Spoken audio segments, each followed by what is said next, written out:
A freak Karen Read.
It's discombobulating, blurred lines and truth revealed, darkness congregating, mobster lawyer chilling to the bone. What on earth would you not do to bring fiasco home? The fixes in bad, actors in the light. Some things we just know, even when the strong ain't right. The fixes in not worry about a thing. Good prevails, so let me hear you sing. But none of it bears relevance. Parsing out the parlance, 47 down to 10. What's done is done, and here we are again.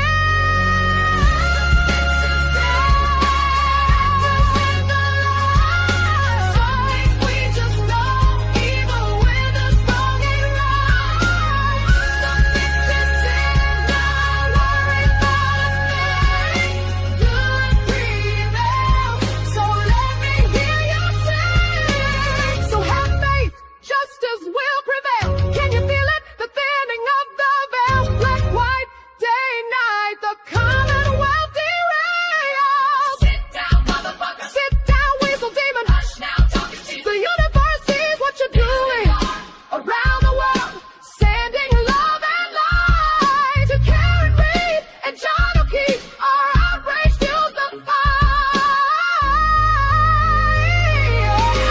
The fixes in bad, actors in the light. Some things we just know, even when the strong ain't right. The fixes in not worried about it, nothing. Good prevails, so just let me hear you say, it's disgusting, it's exhausting. But if she can't do it, so can we. We ain't got no quit, justice prevails. Free Karen Read.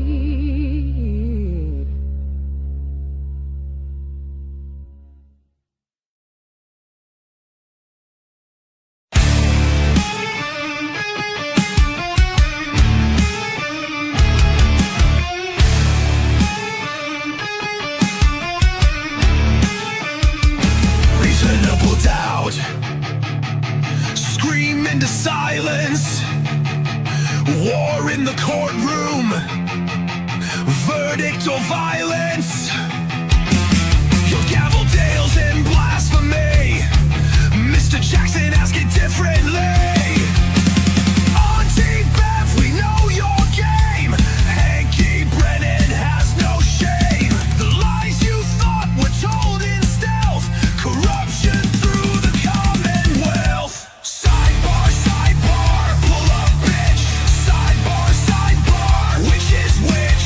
Dream team got this, fuck this shit. 'Cause Karen Read ain't got no quit.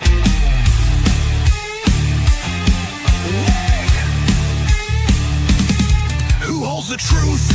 They hide the proof, don't say a word, remain aloof.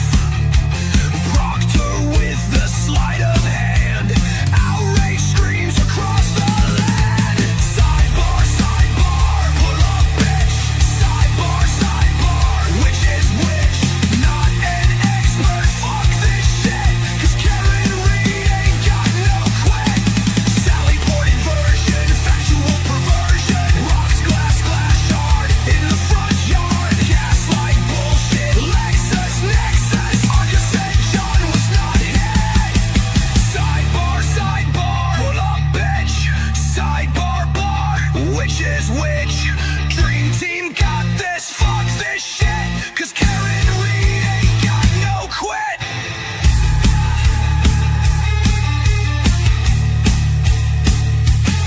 Common sense, it ain't so common. Jury gonna use it, ain't no stopping. Make the right decision, get off the fence. Justice is supposed to be blind, not deaf. Free Karen Read.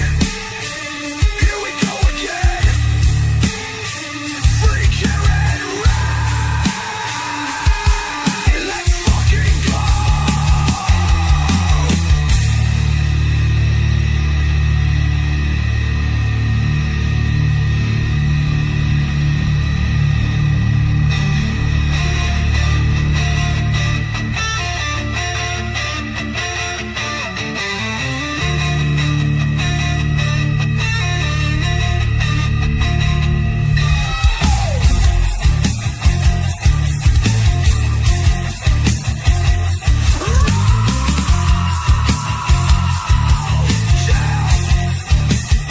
Let's fucking go.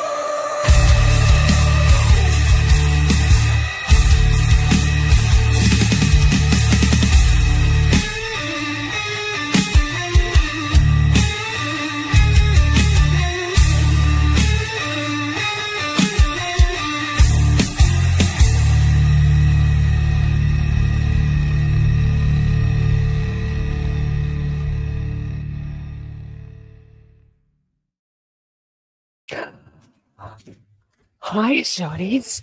Hi. Wow. Hi. Hi. Sorry, I'm a couple of minutes late. Well, you know me. Hi, dogs. Oh, new little baby pig's ears. One for you. Pig's ears, huh? Who would have thought? Got a giant bag. Hey, Shorties. Hey. Hi. Hi. Smarter Hari. Hi. Pammy. Hi. Whoops. Vixie. Hi. Carla, hi. Simmy, hi. Ms. What the fuck? Laura, Butterfly. Steph, Princey. I can even see without my glasses. How is this? How is this even happening? She says that she suddenly can't read anything anymore. Firefly, hi. Brit. Stream Elements, pull up, bitch. Right. Hit that like, y'all. Hit that like. So good to see you. We made it. Well, did we? Oh, yeah.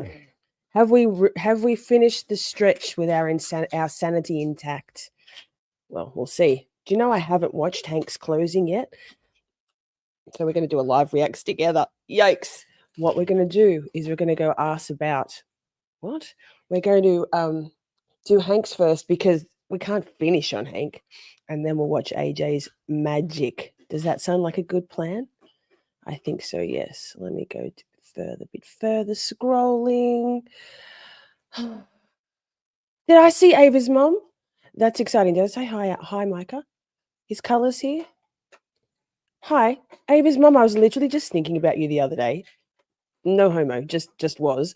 And I almost messaged what the fuck and said, Ms. What the fuck, and say, hey, have you noticed we haven't seen Ava's mum lately? And here you are. Huzzah.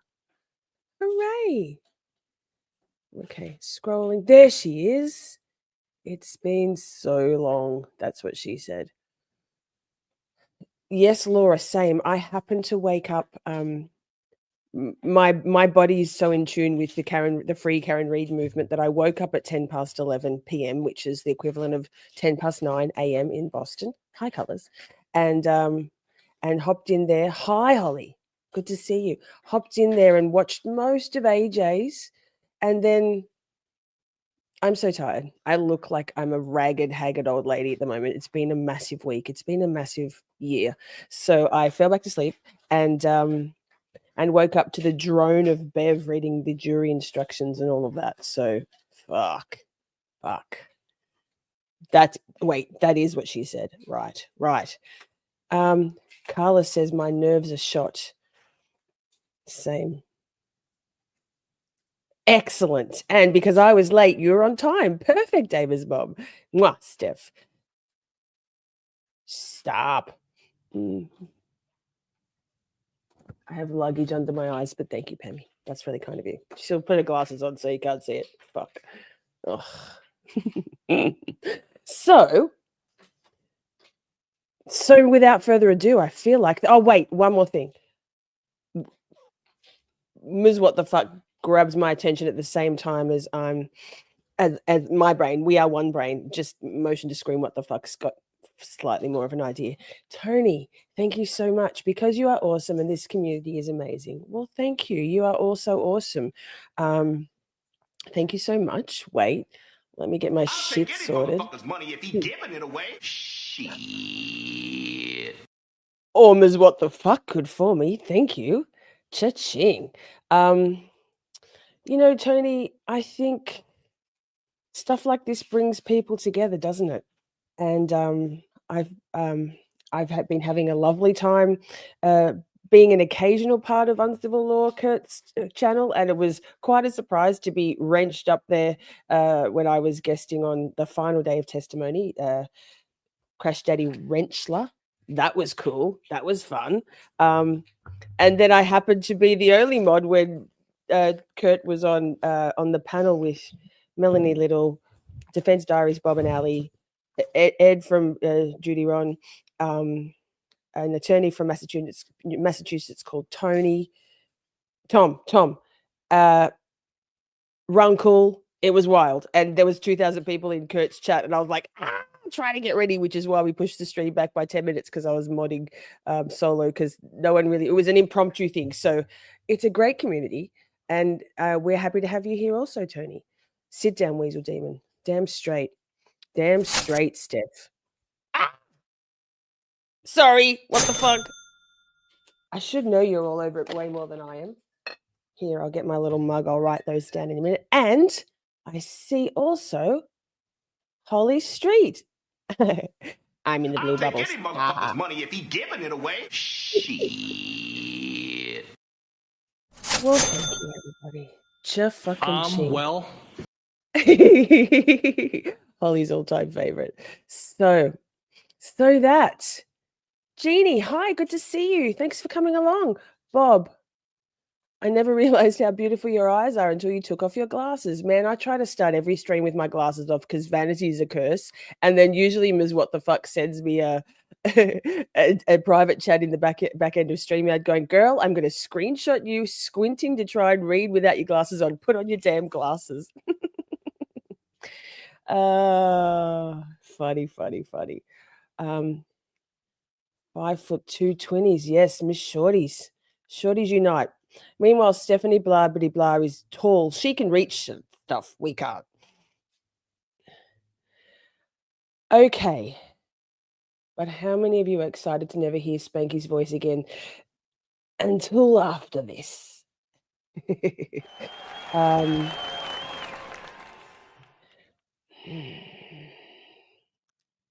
Pammy also 5'2". See, that's why we're called Shorties. Y'all tall folk could be honorary Shorties, right?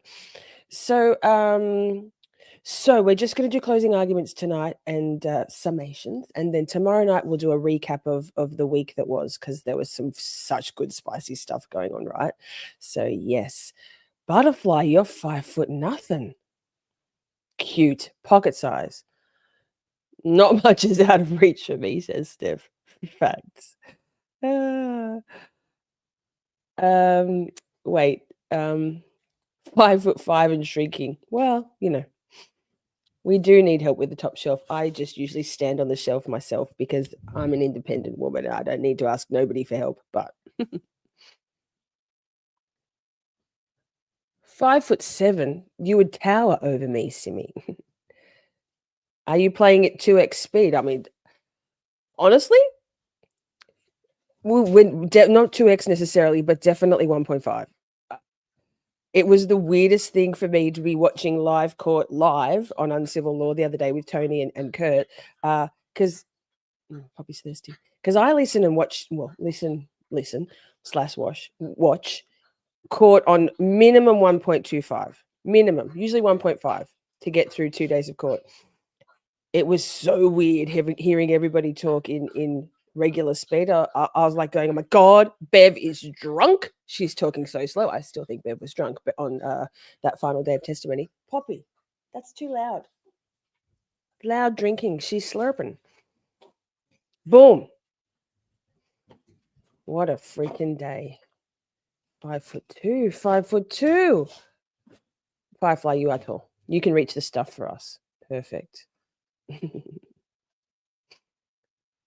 5'6" says colors, so normal. Well, I mean, it's all relative. Poppy, don't lick me. So we got Hank. Yikes.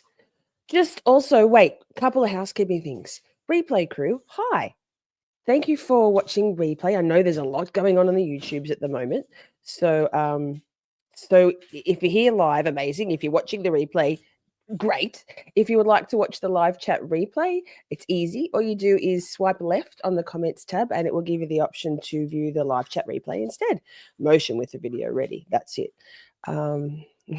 Brennan sounded drunk today. Well, I haven't heard it yet. So let's see. I mean, he can't enunciate clearly at all at the best of times. Britt says I'm 163 centimeters. I'm 161 and a half.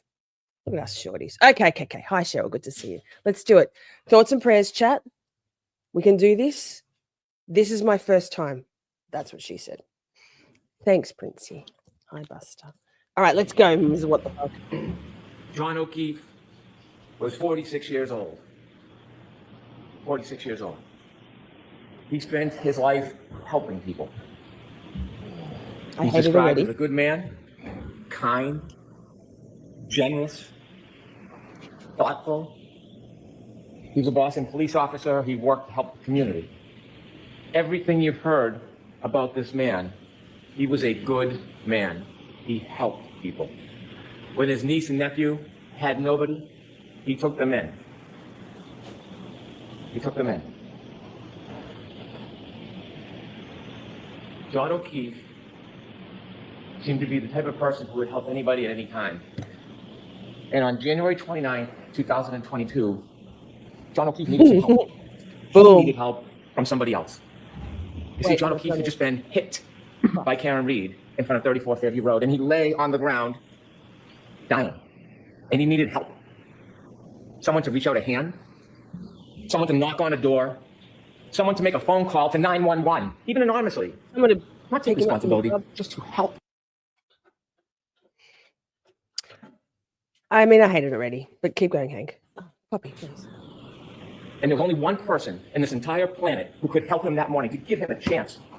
Maybe it was a 33% chance if he met the Isaac Wolf of the world, but to give him a chance. And that one person who could help him that morning was this defendant right here, Karen Read. Wow. And she made a decision. Already, in her wow. Lexus with the shattered taillight, debris field all over the front yard, and John O'Keefe lying helpless like a child on the front yard. She made a choice. She didn't call 911. She didn't run to his aid. She didn't knock on a door. She made a decision about herself. In her Lexus, she drove away. She was drunk. She hit him, and she left him to die. She was drunk. She hit him, and she left him to die. Before I go through and detail the evidence, let's talk a little bit about the evidence as a whole. She was drunk. She was drinking that night. She was drinking McCarthy's with John. She was drinking at the waterfall. Her blood was taken with samples of the retrograde analysis. No, Akasha, I haven't. Legal limit. I've seen AJ. I've seen AJ. I haven't watched Hank. So I think most of AJ's listened. I was asleep. I was sleep listening. The timeline in this case is beyond dispute. You can accuse, assault, characterize, malign, twist. The timeline doesn't change. It is data. Data is data. The black box the forensics from the SD card. We know exactly my step by step sanity. where they were. We know in that window, she hits him because he never moves again. His healthcare data, the temperature on the battery of the cell phone, the physical evidence, the debris field, the DNA, the hair. And then she left him to die. He had a basal skull fracture, countercoup. We heard all about it when the back of his head hits the ground and the brain comes forward. Dr. Wolf told us the reason why they have level 1 trauma centers around the country is because people can survive this injury if they get help. That's why they have this care. That's why they have these hospitals. But you gotta get help. You gotta get help. And if you don't, you develop symptoms, ecchymosis, raccoon eyes, your brain swells, and you die. She was drunk. Hi, And that Grass. night Hi, was a recipe Candy. for disaster. But before we get to the drinking, in some ways, the fate of this night was sealed well before that night because John O'Keefe and Karen Read were in a toxic relationship. This relationship was crumbling. We hear Facts. and it was Got that crumbling, right. and we know it. And we know it because a month before, his niece Kaylee talks about when they went to Aruba. It should have been a wonderful event. It was discord. It was fighting. It was aggravation. And when they got back, the discontent was palpable. Miss Reed reaches out to Brian Higgins, text messaging. John O'Keefe, the relationship was crumbling. And you heard a little bit about what that relationship was like. Kaylee, his niece, told you when there was an argument, John would do what John does. He would walk away. She described to you one time to get away from the scene. He walked into his bedroom, but the defendant wouldn't let it go, pounding on his door, having to get the last word, never letting go of the fight. Kind of mirrors what happens on January 29, 2022. Strongly disagree colors, but that's okay. And maybe outward appearance, they got along. Maybe sometimes quietly they got along. But behind closed doors, relationships have up and downs. We have a bird's eye view into the relationship on January 28, 2022 because we have the text messages. Not so lovey-dovey. The relationship is almost over. The tensions are simmering beneath the surface. They are not getting along. She believes Mr. Keefe is already halfway out of the relationship and he's not into it anymore. You will read them, you saw them. This relationship was unstable and at its end. And so fast forward that night. That night, after this discord, after the arguing, they go out and what do? They drink. And they drink a lot. So Keefe drinks a lot and Karen Read drinks a lot. You've seen my coffee videos. You can call it 6, 7, 8, whatever you want to call it. You can see the shots into the next drinks. More shots into the next drinks. Count them yourself. Over a half dozen mixed drinks in just a few hours. Sober. And then at the waterfall, a shot. A mixed Yeah, drink. fair. Colors fair. It was brought up at the Good point. waterfall that there was some type of discord between Brian Higgins and John O'Keefe. They knew each other. They were friends. Brian Higgins' conduct of speaking to Karen Read was not honorable. It's not. But they were friendly. There was no adversarial relationship. There was no anger between them. What we heard is they barely greeted each other. Can we have slide 1, please?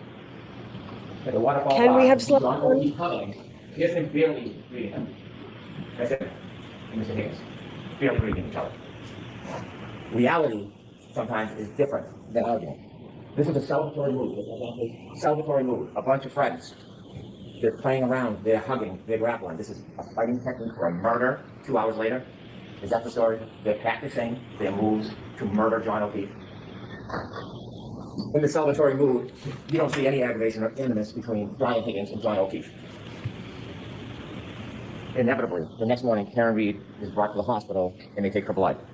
Now, the government doesn't have to prove that she was drunk. It is either that she's over the legal limit, 0.08, or she had enough alcohol to affect her ability to operate a motor vehicle safely, but you will know that she was far beyond the legal limit.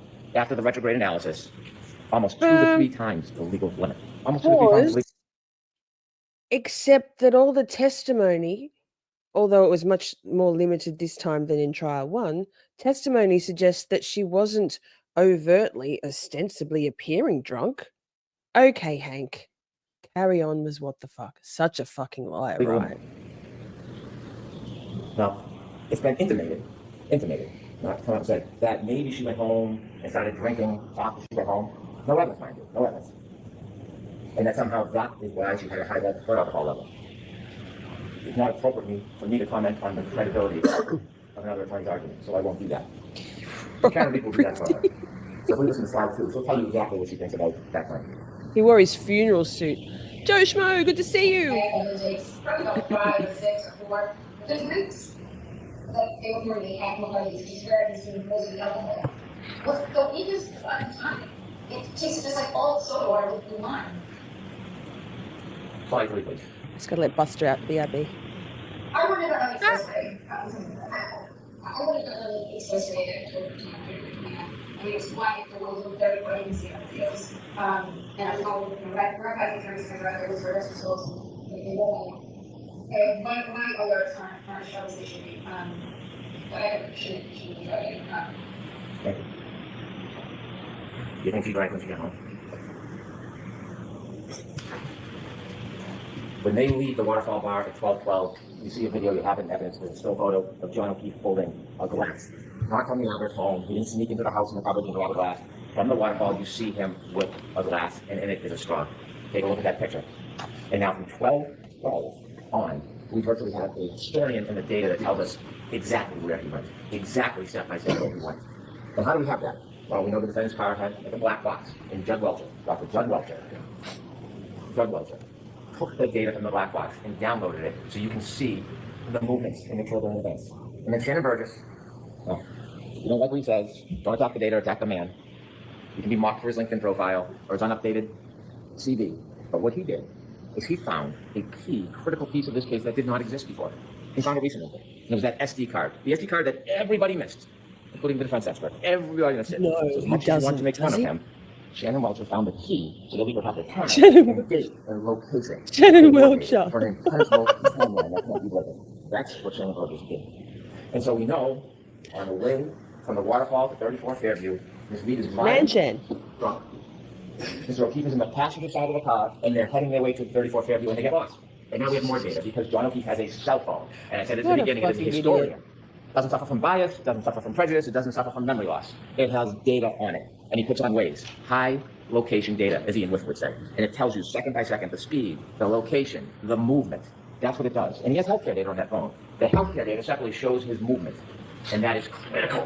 It is critical because it not only shows his movement, it shows when he does Same not. colors. That healthcare data is critical. And it's not subject to bias, it's not in dispute. There's no other contrary evidence. It is data. On the way to 34 Fairview, alcohol fuels tension. We know that. And we know from those text messages the tension in that relationship, and then there's a trigger. There is a trigger on the way because they're lost. And when John O'Keefe calls Jen McCabe for directions, Jen McCabe says something that triggers what's going to happen next. Click slide 4, please. Very close to the Alberts. In fact, when Jen is navigating, You just put them all again, is he? Go ahead, mate. Right on, It's mate. near Ashley's house. Ashley and John's home prior to John and I dating. And so they travel to 34 Fairview under the duress of this Oh my couple God. relationship fueled by intoxication. Thanks for the we heads have up, Carla. Triggers. Now, we know on their way there, we know from the data, where they went, how they moved. If we look at slide 5, Ian Whiffen showed you a guy who was involved in civil case.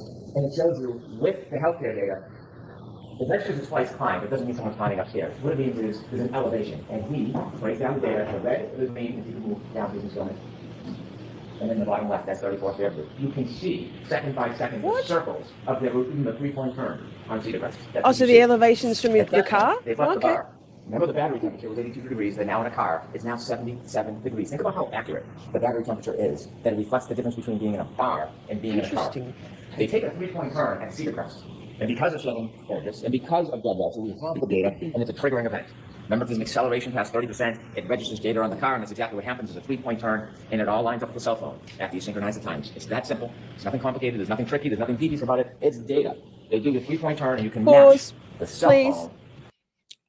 Joe, before you mute, the only reason we're watching this, well, a few reasons, we have to, because I haven't actually seen or heard this at all. This is first listen for me. So in the rule of completeness, we are watching both, but I decided that it would be nice to get this out of the way at 1.5x or faster, God forbid, so we can then fill our souls up with Alan Jackson rather than finish on this shit. So that.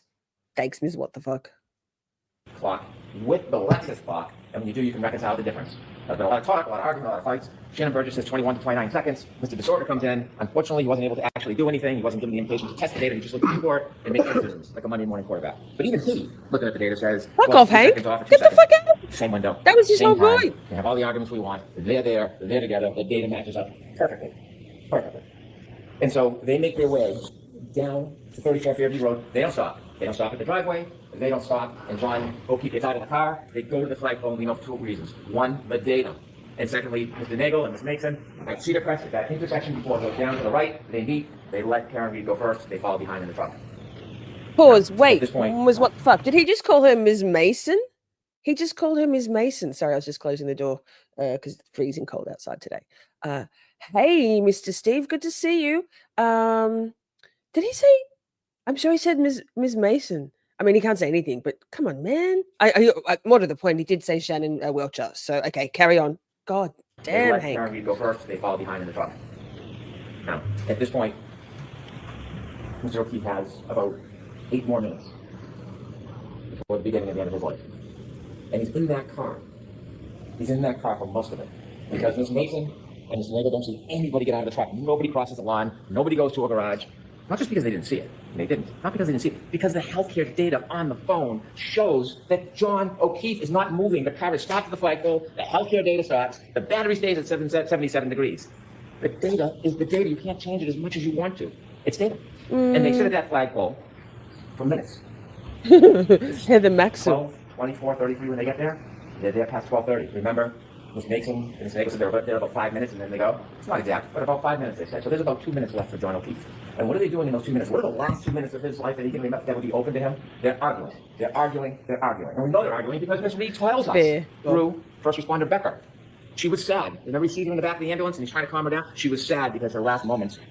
He's such a dumb idiot. They're in an argument. That's why they're not going in the house. Maxim. But John O'Keefe decides to get out of the car, and we know because the dome light goes on. That's what happens when you open a door. Whether he's bent down, he's standing outside, or on the other side, the dome light is on. And then you see the data. John O'Keefe begins to move. 12:31:56. It's the first time he has moved since they got to the flagpole, and it will be the last time he moves in his life. What do you say And he about moves that, 20 Mr. seconds. Brennan? Ian Whitman said that the satellites, they move, they reconnect, they pull information. He's no longer hate that, on man. I high truly hate frequency him. data because waves are shut off. Now it's more random, it's low frequency.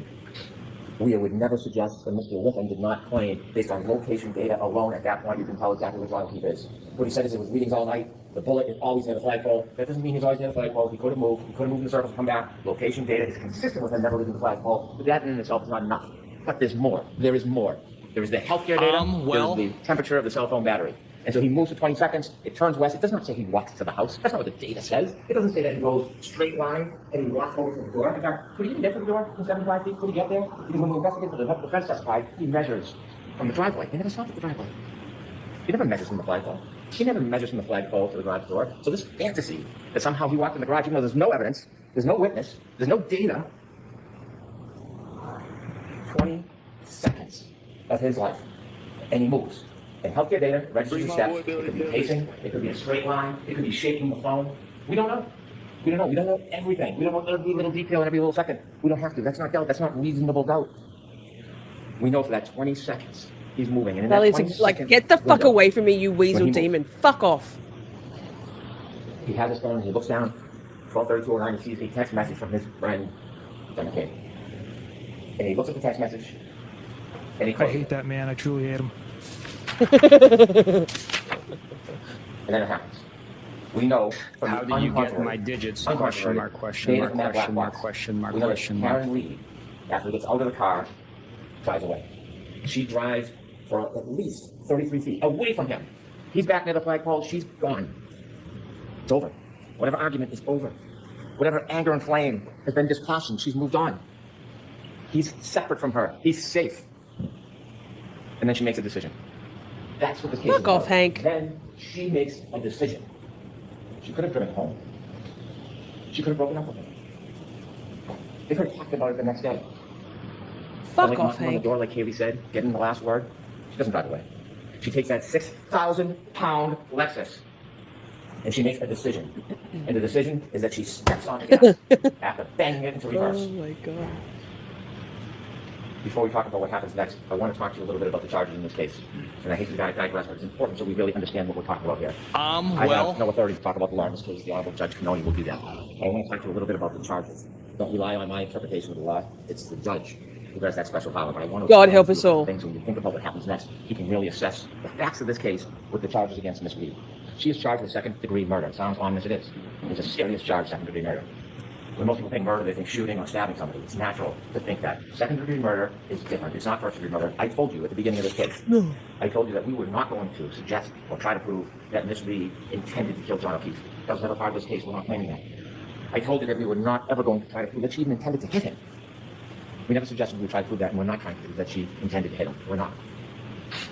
What They're like, please make him stop talking. From the evidence in this case of second-degree murder is that she intended an act. I have two and that words. is putting the car in the reverse and heading back towards John. Do it. She intended that act. I'd love that. The question then becomes, did her conduct create a clear, plain, strong likelihood of death?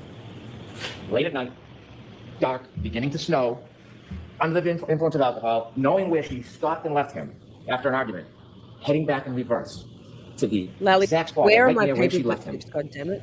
at over 24 miles per hour, accelerating at over 75%. You need to ask yourself, are you convinced if somebody does that create a plain and strong likelihood of death? If there's no doubt in your mind that she intended to hit that accelerator in reverse, and if that conduct would create a clear and plain likelihood of death, then she is guilty of that crime. Whatever the label is, she would be guilty of that crime. Now think about this. Let me give you an analogy. If somebody, maybe a teen or someone young, impulsive, is on a bridge, and they see cars going It's a by, trauma and response they have bridge. a boulder, and they want to throw the boulder off. They're not looking to hurt anybody. They're not It's meaning like a to kill cartoon anybody, but they throw character. the boulder off the bridge because they want to see the car bridge, the thrill. And when they throw that boulder off the bridge, and it comes Pause, down, please, and lands on Miss the What car, the fuck? and there's somebody. I wonder if was it right at the start of the day? Was it on Court TV? If we can find that hot mic moment, we'll have to hear it because I didn't hear it. I was asleep. But yes, he really does contradict himself. Ugh. Thoughts and prayers, chat. We can do this. We can do this. Go. Passenger, car, anybody in that car, and it then goes through the roof and kills the person in the car. Did they intend to kill that person? No, they were trying to have a thrill throwing them off. Did they have the malice to want that person dead? No, they didn't. But that would be an example of second-degree murder. When you take a boulder and throw it off a bridge, there's a plain and strong likelihood of death. When Karen Read, in the midst of that tension and fight, after she drove away and was gone, disengaged, when she came back for the last word, Ms. What the fuck is in the finding it, so we'll darkness, listen beginning for to snow, ourselves. under the influence of alcohol, and decided to stop her Lexus, decided to put it in reverse, decided to accelerate 75% in the exact same direction of where she left him, and then hit him, and he died. It's a good one, right? It's a good one. Although Kurt from Uncivil Law doesn't love the fixes in, that's okay. You can lead a horse to water, but you can't make it drink. Yes, we're finding the hot mic. Oh, here we go. Here we go. Here we go. Ask me, you shall receive. Unfortunately. Okay, come over to SideBAH, please. The jurors are on their way. You are unmuted. Do you agree with that? No, that's complete garbage.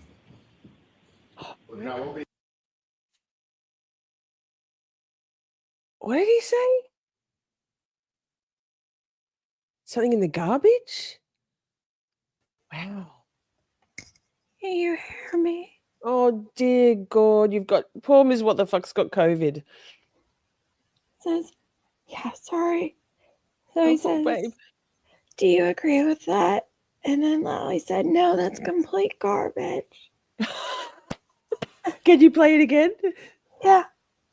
Oh baby, poor thing. Save your voice.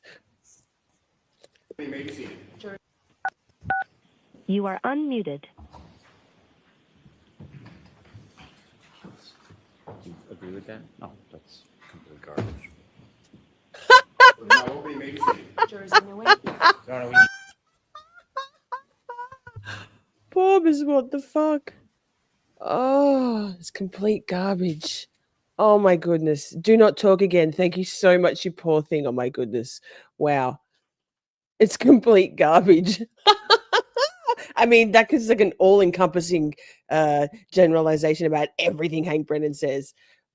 Akasha, we can put the one Ms. What the fuck and drop the link in the chat so you can watch it. It's on the Twitters, I think, if you've got Twitter. You don't even have to have Twitter to look at stuff on Twitter. All right, Hank, steal yourself, everybody. I suggest to you that is second-degree murder. The other charge, operating under the influence of alcohol, manslaughter. It's different. It's a totally different and separate charge. Was she under the influence of alcohol? And then secondly, did she operate her Lexus wantonly and recklessly Everything. in a No. way that would very likely result in serious injury? When you're under the influence of alcohol, and you drive a 6,000-pound Lexus in the heat of the moment, at the direction of where somebody is, whether you intend to hit them or not, I submit to you that is wanton, it is reckless. And any reasonable person would think it's very likely that serious injury would result. It's not a matter of intending to kill. It's not a matter of intending to kill. It is the conduct of the operation and the risk that is created. And so those two charges are two of the three. The three is leaving the scene, knowingly causing death. And we'll get to that. So now, sadly, we need to get back to 34th Fairview Road where we left. We know from the text stream data that she drove 33 feet at least, because it only picks up a 10-second window. And when it starts to pick up the data, we know she's driving at a speed. So it's more than 33 feet. We just don't know. And then when she comes back, she covers it to 33 feet and 50 more. 80 feet. 80 feet. Over 80 feet. Now, nobody has ever suggested, even Dr. Welcher, when she collided with him. This data doesn't tell you collision. It's a 6,000-pound Lexus. It's a 216-pound man. It's not going to show a blip. It could have been in that 10-second window. It could have been 2 seconds after. It could have been 4 seconds after. But it's in that pocket of time, and we know it. We know it because when you reconcile the data with the phone, that 20 seconds is in the same window of that 10-second window coming back. So even if it's a couple seconds later, 4 seconds later, whatever the disorder wants, he stops moving. Donkey stops moving. Forever. Forever. Let's slide 6, please. I think yes, Princey. You'll get to see this more closely, and you can't probably see it where you're sitting, but there's important data. Data doesn't lie. You will see acceleration, 5%. You will see speed, 24 miles per hour backwards. You will see distance, over 80 feet. That's what you're going to see in this data on that night. Anger, although not necessary in any of these charges, anger can be inferred for somebody to come back that hard, that fast, that reckless, that obvious, likely to create a pain and scarring, likelihood of death. That data tells a story that can't be changed. Can't be attacked. Parker? They did some crash tests on me. Oh, What else Mr. they did? O'Keefe's in the Texting court. data. There's nothing about that data that is uncertain. Nothing. Oh. Take that down, please. When Miss Read hits John O'Keefe, collides with John O'Keefe. We don't know if he went in the air foot. We don't know if it was how much of a clip it was. We don't know if he stumbled back. But we know it's a collision. It's a collision because pretend it's all over the yard. It's all over the yard. And when he falls back, and he hits the back of his head, his basal fracture. He's then lying there helpless. When Miss Read leaves, she leaves behind tons of her taillight. All over the yard.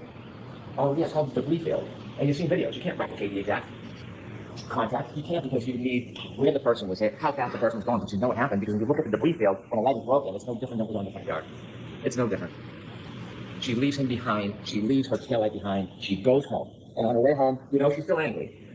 You know she's still angry because she starts leaving him voicemails. Slide 7, please.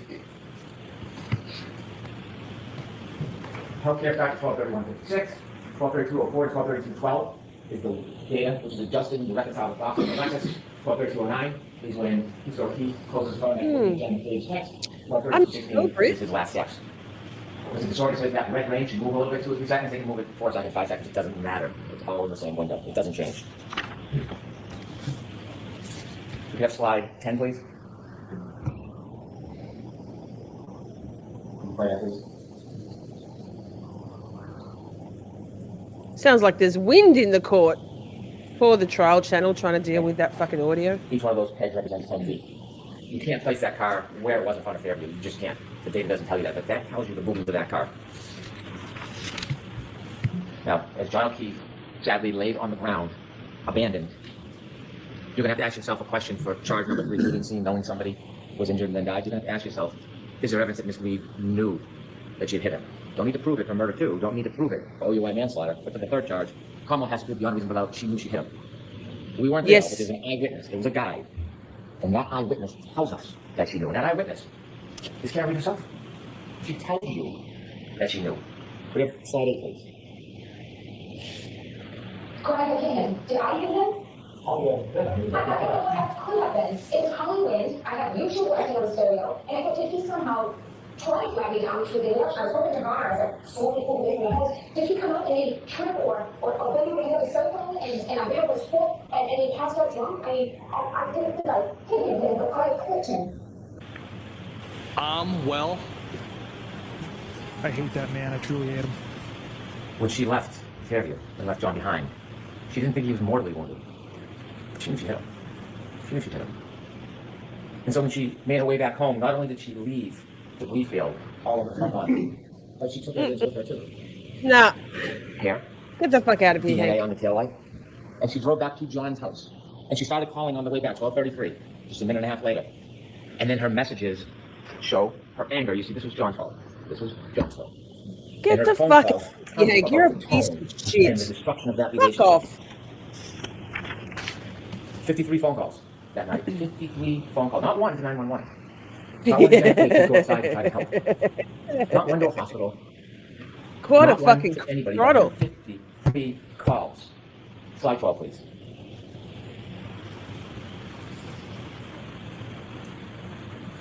Can you play voicemail one, please?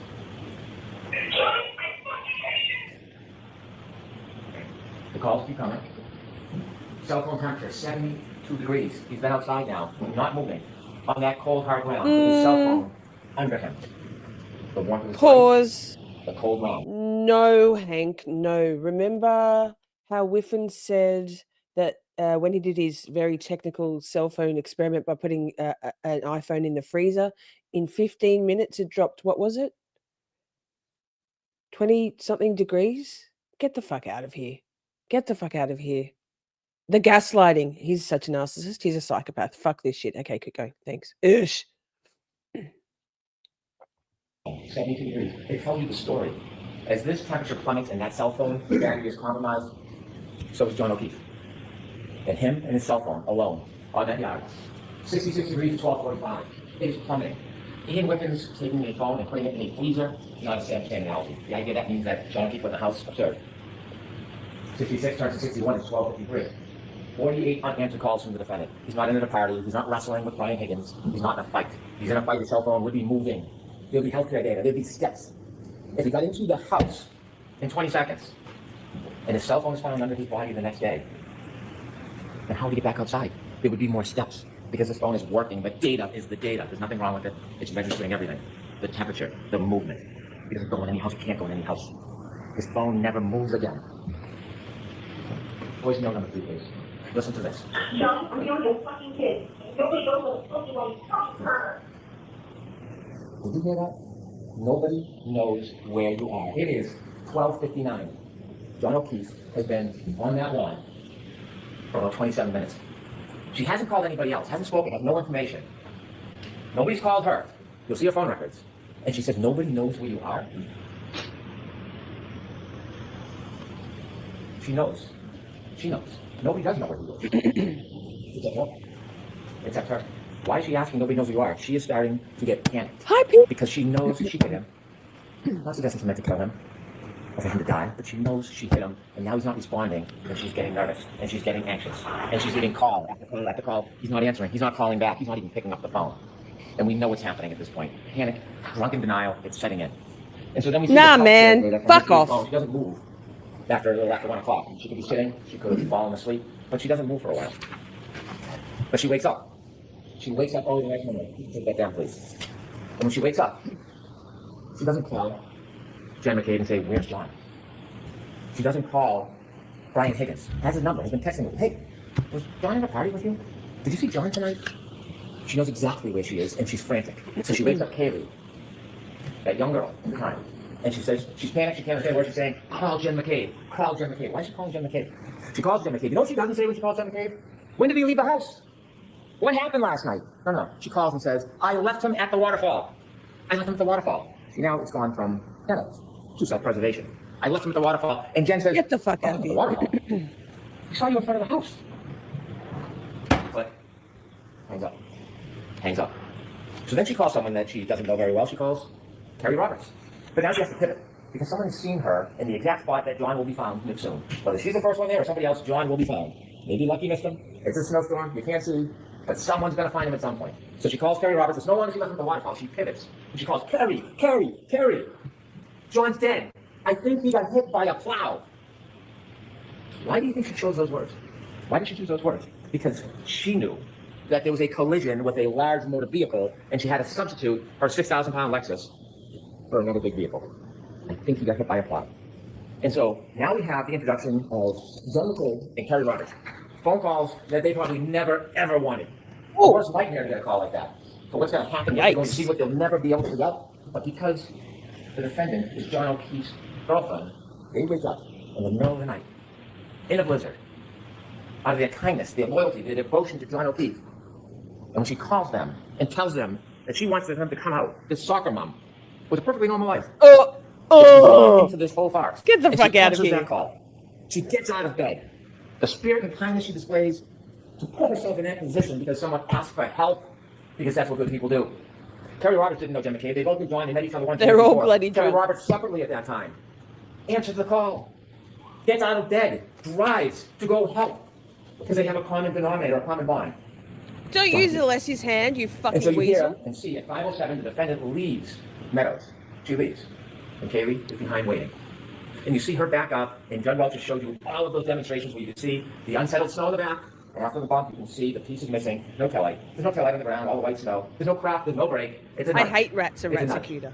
But the taillight has already Fuck been broken off, Hank. because when you look at the video, not one little piece that's still framed, little angle with the light, the brakes on. You take a look, you'll be able to slow it down. You'll see the exact same wild. piece is missing. Because it's back at Fairview. That's why it's missing. It's not there, it's back at Fairview.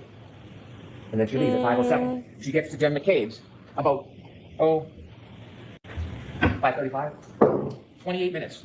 It's about a 10-minute ride. Where did she go in 28 minutes? Where did she go?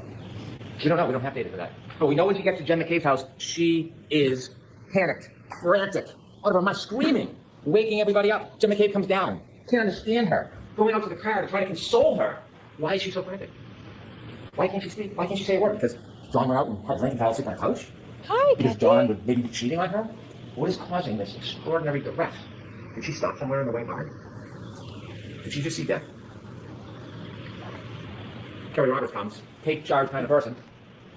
She pulls him behind, she sees the broken taillight in Jen McCabe's driveway, and she decides she's going to come and get this. We're going to go back to Meadows, you're going to follow me, leave the car, I'll drive.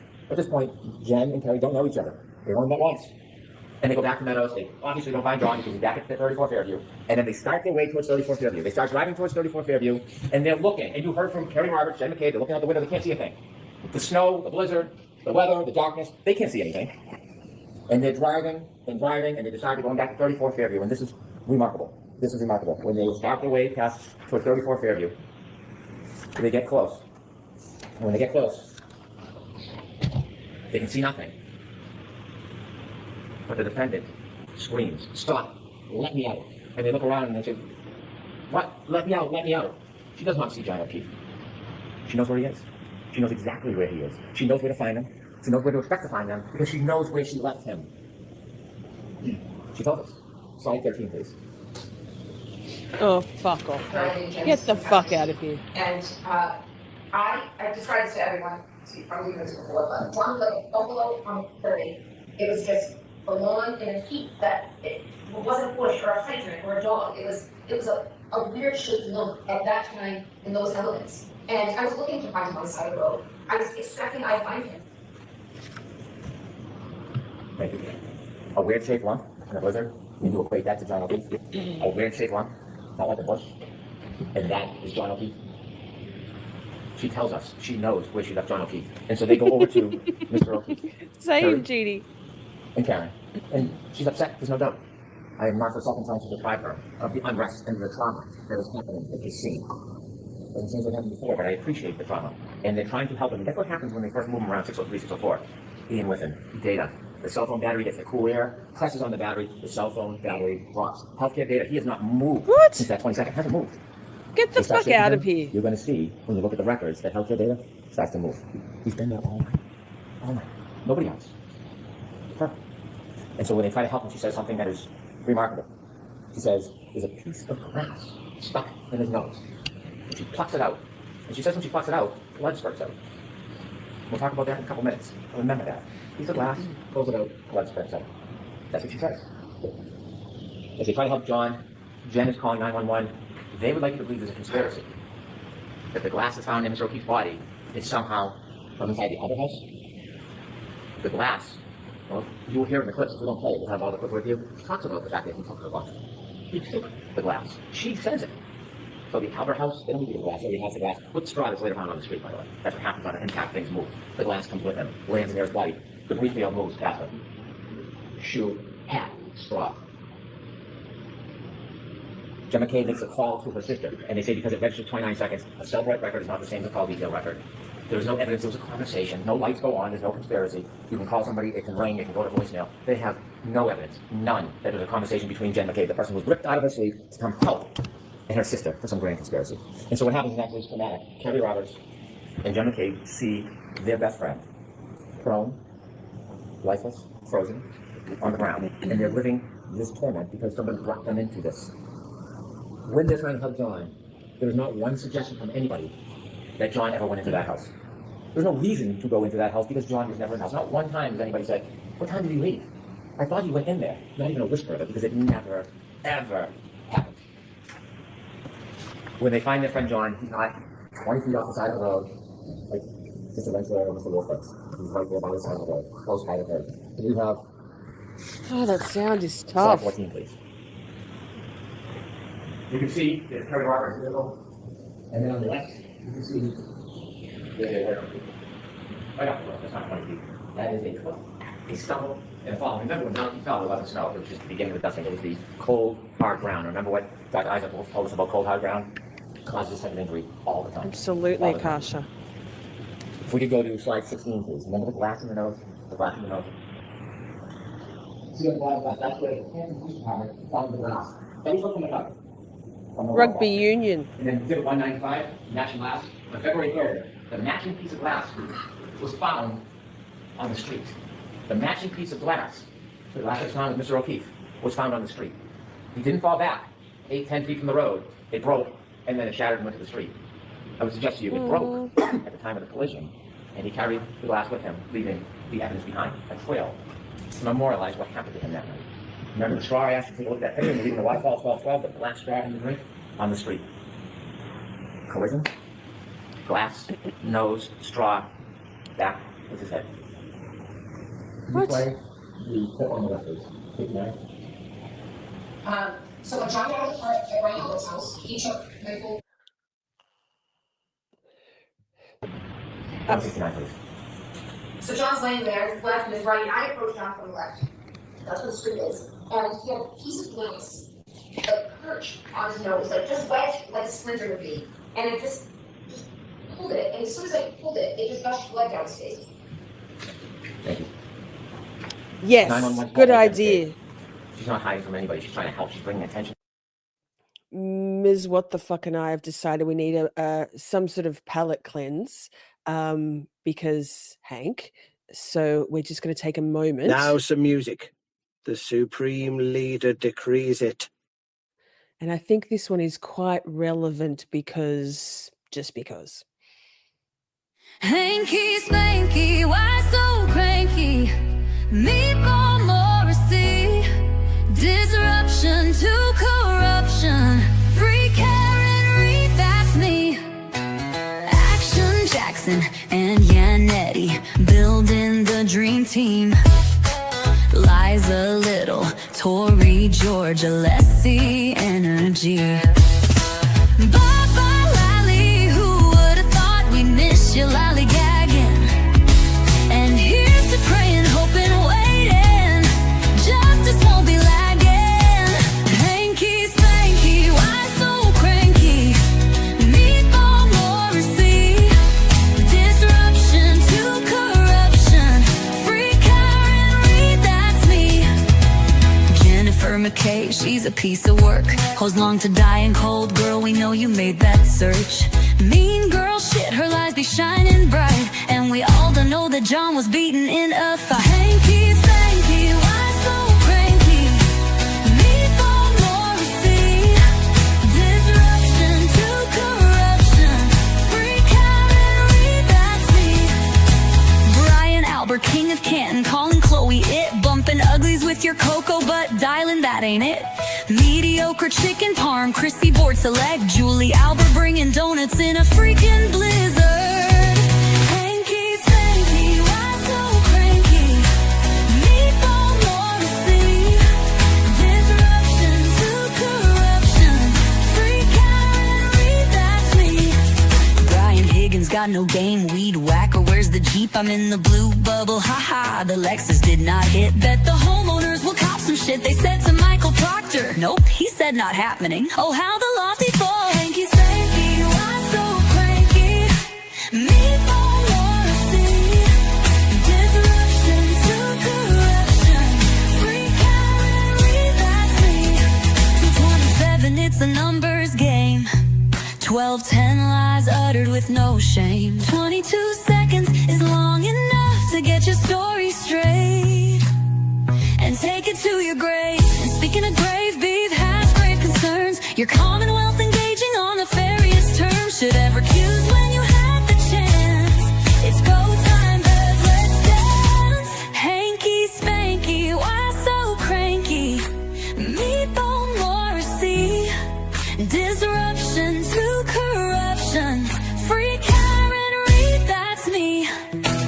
Tristan Morris can't tell the time. Caitlin found a dog. What's the reason for these lies? So many discrepancies. 47 taillight pieces, and Colin was in the house. The basement floor, those bulkhead doors. And what about that Ford Edge? Need we say more? 3 flights of stairs, the waterfall and girded Sally Port. The bukkake of it all. Hanky Spanky, why so cranky? Meatball Morrissey. Disruption to corruption. Free Karen Read, that's me. Jury smart, we believe in you. Reasonable doubt is coming to you. Free Karen Read is what you need to do. 'Cause justice for Officer John O'Keefe needs you. Boom. I wrote that before the trial had started, trial 2. So there's some extraneous stuff that never made it in this time, but we all know. If you know, we know. This music break is literally what I have been looking for all my life. Well, welcome to Camp Shorty Variety Show. Excuse me. We can only hope. We can only hope, Mr. Steve. So let's get back. We've got a little bit more of Hank yelling and lying and shit, and then we'll get into the good shit. Right. Yikes. Stay strong, chap. And when 911 comes, we have first responders. These people, some of them, you've heard from some of them, they were born to help people. That's what their life is about. The detail on all their mechanics. They didn't get to work 2 hours early for no visit, so they get there on time, so you can help people. These are the core of our community. Mr. Nuttall, this is what he does. He rushes to go help. He's the first person on his knees. He doesn't know this person from anybody. But to him, it's another human being. This is his passion. Katie McLaughlin, first responder, this is not just a profession, it's her life. Yes, she knows Caitlin Albert. Do you think she went there that night at a party and set up a murder and came back? And so they tell you what happens at the scene. Some things hard to remember, some things people will never forget. When you're in a traumatic incident, sometimes it's something you'll never ever forget. And Timothy Nuttall remembers speaking to the defendant. I hit him. Remember, he's on his knees. What happened? I hit him. I hit him. She is now coming to terms with the moment. Her fear is realized. She hit him, she clipped him, she didn't think he was mortally wounded, she panicked, she can't come to terms with this, so she has to bring people with her to face it, and now she's facing the reality of what she had done. And her emotion is overwhelming. I hit him, I hit him. She speaks to Miss McLaughlin. I hit him. When did I hit him? Did I hit him? Perhaps I hit him? That was earlier. Now, she's recognizing what she did. I hit him. And these people are making it up.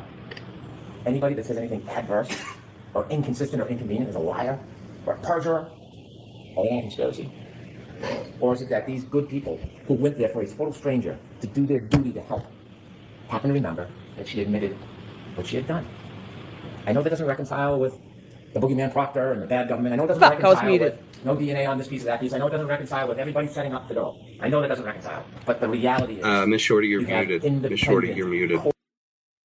Shall we speed it up a bit more? Let's fucking hear her say, can't with this fucking guy. Let's go. Let's listen to the chipmunk. He's got nothing worthwhile to say.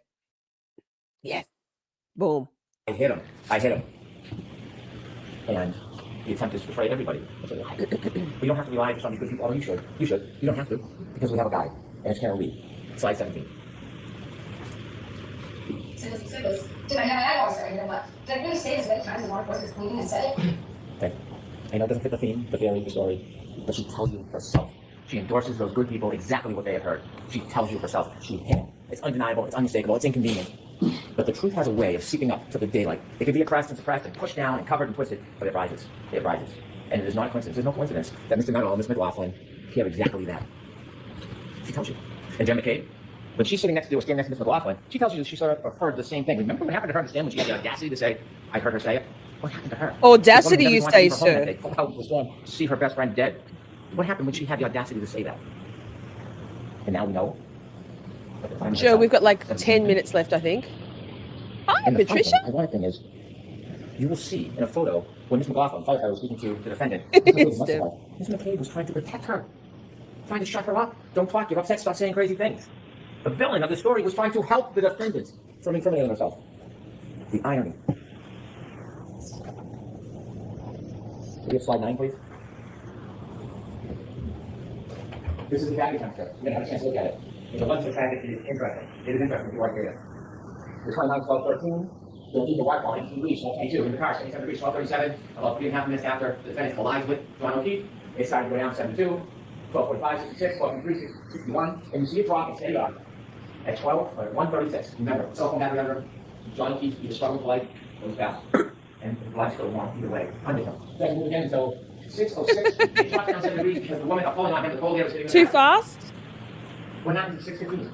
You're going to see the video. Come on now. Curry Roberts goes over, he takes up the phone. Not willing. This is her phone, she puts it in her pocket. And then 20 minutes later, the next meeting, the temperature rises. That's not convenient. That's not convenient. That's data. And then it goes fast for the one line and it raises up. 6:15. How can someone conspire to pick up a phone on the side of the yard when Mr. O'Keefe's body at 6:15 and know the battery temperature was then going to rise? Now, when the battery temperature rises, if you look at healthcare data, at 6:15 when you pick up the phone, you don't have to see out the data, right? It starts to move. It's data. It's data. Thanks, Steve. While they're going through this duress, the defendant asked Jen McCabe for yet another favor. Look up hypothermia. Find out how long it takes for someone to die in a cold. And there's Miss McCabe in her winter jacket, soccer mom trying to help. She has MS, her hands aren't working, she's trying to type in what's happening during that time. It's a frantic scene. She tells you that the defendant then wants to run back to the ambulance, so she goes with her and never finishes or completes the input. And then she tries it again. At 6:23, at 6:24. That's what this woman did that night, that morning. Not only for her friend, for her. For her. That's what she did. And what happens to her after? Because the timestamp. Stop yelling, Hank. When you open the timestamp, it's at the time it's open, and she's in bed at 2:27 looking up Hawk Sports because she is so interested in the kids' sports, and that timestamp stays open. And she goes to that tab the next morning when she puts in how long to die in cold. And that is being portrayed that she's in a conspiracy. She gets vilified as a mother, a soccer mom, who came to help. It took me and with him 5 minutes to show you a live demonstration of how simple I hate that, man. was. I truly But she's hate not deleting anything. Just as I told you, it's automatic deletions all the time. You can't delete that information. That's not a click and swipe like the good Dr. Wolf Mark knows how to do. This can't be erased. But they still hold on to this. If they argue to you all the injustices that have been done, they tell you, they want you to believe. We'll take a flyer on the fact We don't that want to. She looked up how long to die in the cold at 2:27. It is an absolute contrary to science.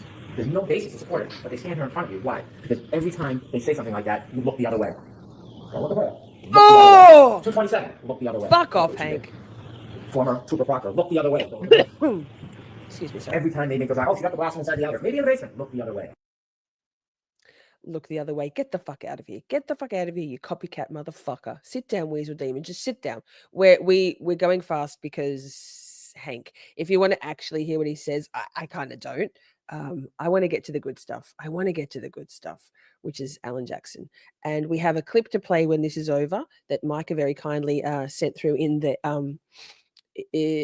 Discord, and maybe another song break, another palate cleanse, just to projection. Is it okay? Carry on. We might have to speed him up to 3x. Don't go away. Look at the facts. Look at the data. And it all leads to one person. There's no grand conspiracy. It leads to one person, the defendant. And it's not just the data and facts. It's her herself. Flipping his papers all mad and shit. You Why were so cranky, Spanky? With this emotion early in the opening that this is a cancer. That's a tough word. Trying to evoke that primal reaction to discuss. I'm not saying you should be disgusted by your text messages. You should. I'm sure they're not defensible. I don't spend time defending propriety. I don't. But that doesn't change the physical evidence, the scientific evidence, and the data. He was terminated. He paid a penalty. He was held responsible for what he did. He should have been. He should have been. But that doesn't make sense. That doesn't change the facts. It doesn't change the physical evidence. It doesn't change the science. It's unfortunate. It's distasteful. It's dishonorable. Remember, Trooper Lieutenant was asked, was the investigation with honor and integrity? He said it was. Was Trooper Proctor's effort honor and integrity? He said it was integrity. But he never said honor. That's a man of honor. Military service, dedicated to his country, highest level of clearances to the President of the United States, now a state trooper. He would not say that Trooper Proctor was honorable. Because he wasn't. He wasn't. But that does not. It doesn't create a conspiracy. It doesn't invent a dog. It doesn't make somebody in a house something they're not. It just doesn't. When you read those text messages, They're hard to look at. It's unfair. It's unfair. If there's a penalty more than being fired, well, maybe that penalty would be deserved. But it has nothing to do with the justice in this case. It just doesn't. There's not one piece of evidence, not one, that we can look at and say, this was tampered with. Oh, Jeannie got This it. was planted. Yes. This was distorted. Remember when we introduced the taillights at the beginning? I didn't introduce the That's taillights. awesome. So I put them in. Those were taillights that Go were only found by YouTube. Mr. Proctor. I did not put that evidence in. Understanding those text messages and appreciating the disdain one might have for his comments. Not that there's any evidence of tampering. Not that there's any evidence that it was Welcome not true. to a little But I didn't put that Shorties, evidence before you, Jeannie. because we didn't need Triple Proctor in this case. We don't need Triple Proctor to prove this case beyond a reasonable doubt. That's why I didn't use that evidence to you. Now, there's been a lot of talk about planting of taillight. Steve. know Thanks, the taillight Steve. was planted Thanks, because Steph. The mechanic, Mr. Proctor, did not go down to Guyton to see Miss Reed until later in the afternoon. We know from the 507 video, we've seen that. We know the taillight was already missing when she was leaving the driveway. When the good Canton police detectives went to do a wellness check to care for those young children, and they went to the house, inadvertently, they didn't even know it. The dash cam captured the back of the car. The taillight packet snow is missing. It's already gone. It can't be planted. At this point, Trooper Proctor's still in his pajamas. He's not even on the cage. He's not even on the scene. He's been near the car.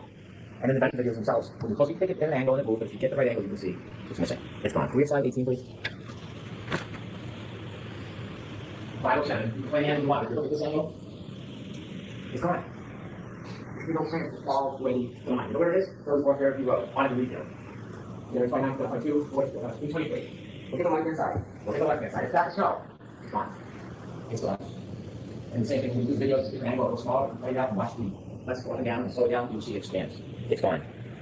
So when you have Detective Officer Barrows come in here and try to tell you what he saw the solid couldn't have been it, you gotta ask yourself, what interest does he have coming in here in this case? A lot of attention on this case, a lot of people watching. Comes in after, of course, driving all the way out to the defense attorney's hotel to meet a conference room so he can get a subpoena. He spends 2 hours driving up and back so that he can convene to get a subpoena that tells him to appear, which he could have got by fax in the mail. And so when he comes in, what he says is, that's absolutely not what I saw. Absolutely not. And then he claims that the last time he testified, he had made the same statement. I showed him his transcript. And did you see the redness creep over his face? He never said this before. In fact, he testified to the opposite. And so he sits on the stand with a new story after a meeting. We don't know why. But then I show him. Yay, MD. That's awesome. awesome. I say, is this the way it looked? And of course, because snow melts out without the court so that you can see it unexposed. And he says, yes. I've tuned him out. This I can't with this fucking guy. There's no boogeyman. There's no plant. There's no Higgins at the salad board. There is a There's no boogeyman. Hank, In fact, it's you. Remember I told you a clip in your hand where the defendant says, I was picking up pieces, it was trashed in, the bulb was showing, showing Terry and Jen when they went back to Meadows. If you don't remember, listen to that clip, you'll hear it. Unfortunately, there's no ring video when they go back to Meadows. There's a ring video when she leaves, there's no ring video when she gets back. And so, now when we're trying to look the other way, we want to find a dog bite. So enter Dr. Russell. Dr. Russell, according to her, nice woman, nice doctor, very accomplished, I respect that. She's the only dog expert in the world. The thing is, we know no idea what that expertise means. She volunteers for the job. She wants to be here. You're a cunt to her, mate. She can't explain methodology. An What are you absolute looking for cunt in to dog her. bite? She can't tell us. It starts a year ago that it's claws, it's teeth, and then it's claws, then it's teeth, and then it's I don't know. And then when you look at each of the different parts of the abrasions, she says, well, I can't tell if I look at each one of them. All together it's a dog bite. It's a dog attack. That is the masterful expertise that the defense has bragged about bringing in. Dr. Russell telling you, because she says this is a dog bite. She has never been in a forensic situation where she's looked at a wound and identified it as a dog bite before. This is the first time, the only time she's ever done it. And what she says is these are not punctures. Punctures means it goes into the skin of a wound. There's no punctures. And she's sure, because she's an expert, so you should rely on her because she's coming in saying she's an expert and she's being presented. Yet, after saying there's no punctures, Dr. Lacasada comes in and she sees punctures everywhere. It's an animal attack. It's a dog. Oh, is it? No method, no methodology. Yes, it No is, history of this. actually. No prior testimony that we know about Hank, it. I'll tell you what she says. And she says the idiot. exact opposite of Dr. Russell. Why is that? How does that happen? So obviously, there is no science to looking at an abrasion and saying where it came from. They give us no detail. They give us nothing that we should rely on. They contradict each other. It's just ridiculous to look the other way. And so we have Look the other way. now Fuck off, cunt.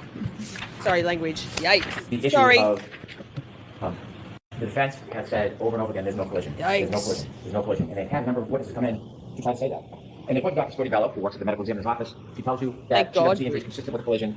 She's looking at this case for 90 days. 90 days. The evidence in this case did not stop. It continued for 2 years. She knows nothing about the data, nothing about the black box, nothing about the interviews of Miss B. She doesn't know about the DNA. She doesn't know about the shards in the arm or in the clothes. Strike that in the clothes. She knows nothing about that. So in 90 days, she didn't see any lower body injuries. She didn't see any lower extremity injuries, which are very common in car collisions. But that doesn't mean it didn't happen because she in 90 days saw a fraction of the information. A fraction. And we know now, argument back and forth for days about lower body injuries. The suggestion is a car accident can affect everybody differently depending on the angle, the scope, the speed. Some people can get startled by a car and have no injuries. Some people can get touched lightly and have more injuries. And there was the debate about no lower body injuries. Well, ARCA dispelled that in the dummy test that you can have a collision with no lower body injuries. They did that for us. Thank you. And so the idea that at the time in 90 days that she doesn't have enough information to say consistent with a car accident doesn't mean there's no car accident. Make it stop. Let me talk For a the little love bit about of God. ARCA. I don't want to waste too much time with them. Oh my God. How far? How much longer? How many more minutes? What the fuck? I'm dying here. Just don't tell me. Just type it. He's so stupid. 10 minutes less because we're doing it on 1.75. Okay. Be calm. Be calm. Yeah, I think he thought AJ was going to probably use the same shit again. Like, no, sir. He's original. AJ is a master, an exemplar of the closing argument. Yikes. Okay, let's go. We can do it. We can do it. We can do it. What? Expert. Who's supposed to come to you. They're not the arbiter of truth. Their opinions weigh no more than yours. Your common sense has more value than an expert's opinion. Their job is to assist you to explain what the lesson teaches so that it's a tool for you so that you can make a decision. That's objectivity. The heard words like confirmation bias, objectivity. Let's walk that on the stand. And before we even started, you have to ask yourself, what expert has a court order for text messages and then deletes the text messages? What expert, what objective expert uses signal and encrypt it out to communicate about the case? Never used it before, hasn't used it since. And so when he did his tests, he used a lower weight arm. Wasn't trying to bash him, wasn't trying to insult him, tried to get him just to recognize that a 9.38 pound arm is less weight than John O'Keefe's metric, which would be 11.8. That's all, and because the lighter armor takes more speed to create the same damage. I don't know science, That's what I mean. not very well, Yes. but it's basic. It's basic. And he fought me over and over again. Did he seem objective that he was trying to help you? Because Dr. Russell came in the next day and said, well, you have to adjust for that. That's all I asked him for an hour about adjusting, just like Judge Welcher adjusted. So you adjust it. And he tried to talk to me like I was making something up. His own colleague had to admit it. Now, it's funny, he admitted it before he got to his credentials. No sequestration order violations. Nobody was coaching him. He knew enough to come in at the beginning and get right on that point. And speaking of sequestration, remember Dr. Russell on her limo ride over? If Brendan asks you a question, Great idea, Pammy. impede the progress. Slow down the question. Interfere. Sequestration orders is a fundamental fairness for all witnesses, not just some. And so what happens to Dr. Russell, we don't know. But we do know he comes in here and he tells you that he was not getting information that was helping him the last time he testified. He insisted. I asked him 5 times, was he getting information that would help him in his testimony? Not from the defense, from his fellow employer. He said, no. And at the end of the examination, he reads the transcript and it's yes. And he tells us that he's independent and objective. I asked him about a lunch, not a big deal, just asking him about it. And he said, I have a sandwich and I stand in the corner until I remind him that we got video footage from a documentarian and he's in one of the scenes. And then things change. Righto, So mate. what objectivity is. Whatever. Come in and say Judge Welcher said this and that, doesn't make it so. Judge Welcher, Dr. Welcher, never in any report, in any presentation, in any testimony to you, ever suggested this is how it happened. This was how his arm was. This is Mr. how it was. Berry! He was trying to show whether or not the orientation, could this happen with the angle, with the height. That's all that test was. It was no more. But what they do is they replaster it, repackage it, and say it means this when it doesn't, and we're going to show you why it's not that, therefore we win. That's all that is. It's semantics. Judge Welcher, Dr. Welcher, never suggested that in his work on texturing data on his cell phone. And so what we have, inevitably, is we have a Inevitably. physical evidence that can't be put in that spot without a collision. We have inevitably proof. Inevitably. Without any doubt. that man. Without I any truly doubt. hate him. That on January 29, 2022, Miss Reed was with Miss O'Keefe, and she got drunk. She drank. She was 2 to 3 times over the legal limit. And they went to a party, an after party, and they were fighting. There was a relationship in decline, and he got out of the car, and he had a brief window of life left. But when he got out, and she drove away, she couldn't let it go. She got drunk, she hit him, she left him to die. It's that simple. We don't know exactly how this collision happened, but we have a good idea from the physical evidence, and we know that it happened. Can someone have a collision without lower body injuries? Can I slide 19, please? You bet they can. We don't know if this is the body position. We don't know if this is the exact legal way it tells us. This is Bible. Look at the replay. Look at his turn. Remember his sneaker on that curb that can launch against the ceiling. Miss Shorty then falls back, hits his head, counter poop, left to die. Thanks. Ladies and gentlemen, there is no doubt what happened that night. There is no doubt who did it. You have a very difficult task. How do you consider the evidence? We're almost Consider the there, law. Bob. Very difficult. There are 3 charges. There is second degree murder. Miss Reed, when she chose to drive back at Mr. O'Keefe in that night, Fuck a 6,000 pound off, Lexus, in that anger, 75%. Whether she meant to hit him or not, didn't mean to kill him, she hit him. Straight, God. it is a plain and strong likelihood of death. You would never get back down your driveway if your kids were at the end of the driveway. You'd say, you're gonna kill somebody? You would never do it because you would expect, if you drove at them at that speed, that someone would die. That's second degree murder. I hate Right that manslaughter, man. she's I drunk, she's truly reckless. She doesn't even know she hit him. She doesn't even have to know she hit him. But she did. She did. And she left a man who was kind and generous and thoughtful. She left him alone. She left him alone to die. Could I have slide 22, please? He is not it. Oh. John O'Keefe is not a body. John O'Keefe is not a buffalo on a prairie. He's not a prop either, Hank, you fuck. And he was murdered by Karen Read.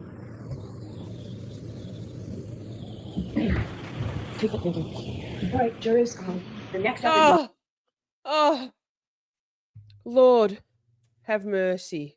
We all hate him more than Lally. I love Lally in comparison. Like, I'll marry Lally. I'll marry Lally with his disgusting cigarette breath and his tedium. Good Lord. thank you to Ms. What the Fuck for on the fly making us some prompts that we can just breathe. Stream Elements is the king. Ms. What the Fuck is the queen. I am just the supreme leader. That's all. Jeannie, that's so awesome. That was brutal. That was brutal. Now, we have defense closing arguments. But first, thanks, Ms. What the Fuck.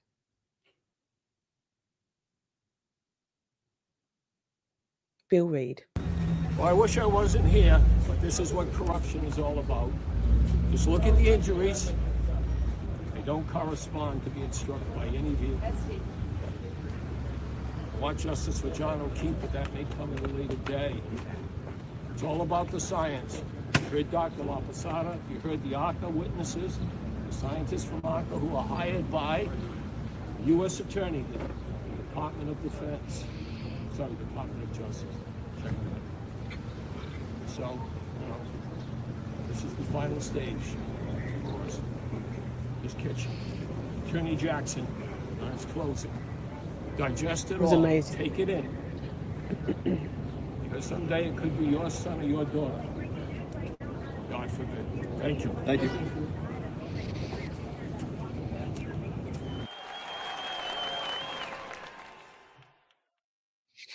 Now, shall we get ourselves in a better mood? There are so many free Karen Read songs. From me, hi, it's me. I'm Miss Shorty, Miss Shorty Music. There is a playlist of free Karen Read songs and a whole playlist of other stuff, Miss Shorty Music. But this was my original free Karen Read song. So we will be right back and we will get into AJ's closing. We will not watch it at 1.695. But first, here, enjoy the OG free Karen Read song. Hear ye, they are not like us. Hear ye, they all be making a fuss. The crash daddies told us that the car did not hit, and Trooper Paul couldn't make any of the physics fit. Free Karen Read, hashtags be flooding out our feed. Justice for Officer John O'Keefe. Free Karen Read, hashtags be flooding out our feed. 'Cause we all know that Lexus don't have no teeth.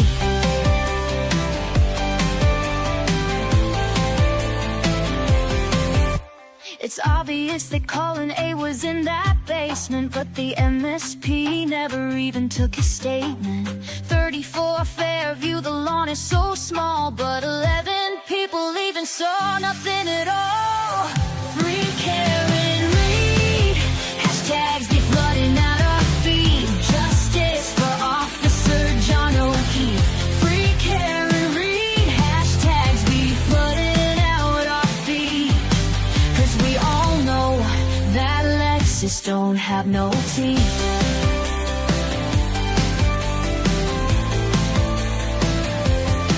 Adam Lally, he drones on and on and on. Can never hold a candle to Alan Jackson. The pirouettes, bang bang, I'll fuck you up. The lending of the readers and the red solo cups. Free Karen Read, hashtags be flooding out our feed. Justice for Officer John O'Keefe. Free Karen Read, hashtags be flooding out our feed. 'Cause we all know that Lexus don't got no teeth. Juliana Nagel said she saw a black blob. Along came Canton Lucky, he was just doing his job. He took the stand and he stood his ground. So tell us why that Ford Edge has never been found. 220 Tesla, she made that search. Hose along to dying cold, turtles even got merch. Was it raining then, or was it actually snowing? And what the fuck was Brian Higgins' white Jeep plowing? He's got no game, he made us all cringe. JJ Jenna Cable, she is clearly unhinged.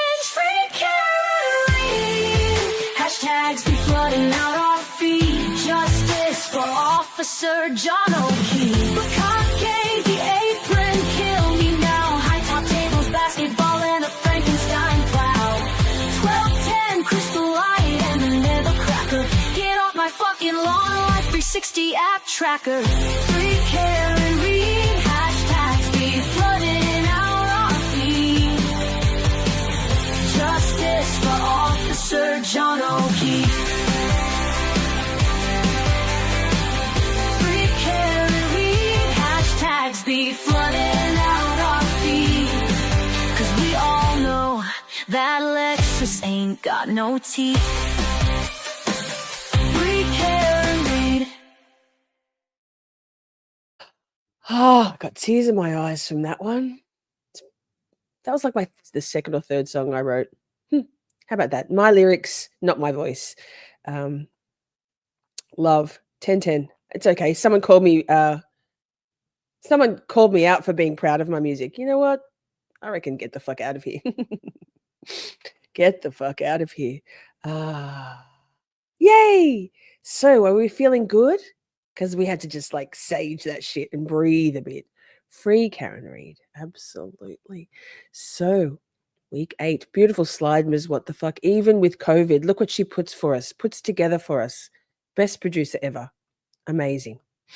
Shall we? Shall we chat? Thank you all so much for being here. Thank you all so much for being here.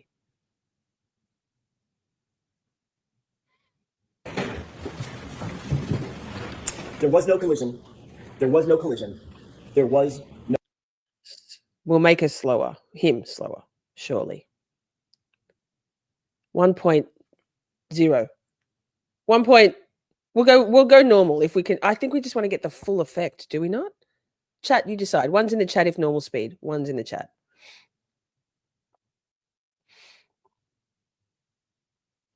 Fucking what? What?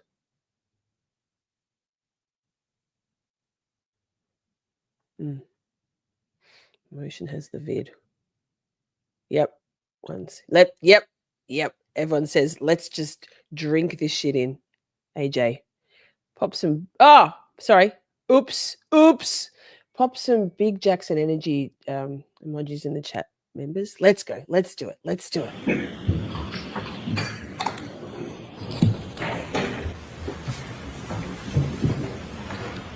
There was no collision. There was no collision. There was no collision. I want to take a minute to start off with thanking you. Thanks, Margaret. I want to thank you for your attention. I want to thank you for your patience. I want to thank you for your diligence. This is not an easy undertaking. Most of all, I want to thank you for your courage, because courage is what this moment demands. Not just to listen, but to stare directly at injustice and say, not here, not now, not on our watch. That's what you're being asked to do. Stare down injustice. I want to start with a simple truth. Pause for a sec. You folks, not us. Sorry, Alan. Jeannie, so the blue one says Big Jackson energy, and we've got a green one that says Big Alessi energy. And then we've also got a yellow one, which is Big Yannetti energy. And is there a Liza one? Yes. Liza is in purple. So that's what they are. Chat can let you know. Okay, let's go. Let's go, Jackson. Let's go. Us, nobody else in the courtroom. You folks are the last line of defense. The last line of defense between an innocent woman and a system that has tried to break her, that falsely accused her, that tried mightily to bury the truth. This case was corrupted from the start. It was corrupted by biases and conflicts and personal loyalties that you heard about. And most fatally, it was corrupted by a lead investigator whose misconduct infected every single part of this case from the top to the bottom. In our opening comments to you a few weeks ago, we told you what to watch for. We warned you what to watch for. We begged you what to watch for. Watch for the physical evidence. Pay attention to the medical facts. Pay attention to the science and the physics. But also pay attention to the integrity, the very essence, the integrity of the investigation. But you also saw something during the course of the trial that none of us might have expected, something that should sadden us, something that maybe would anger us. On full display, you saw the lengths to which some police officers will go to protect their own at the expense of the rest of us, at the expense of Karen Read, an innocent woman.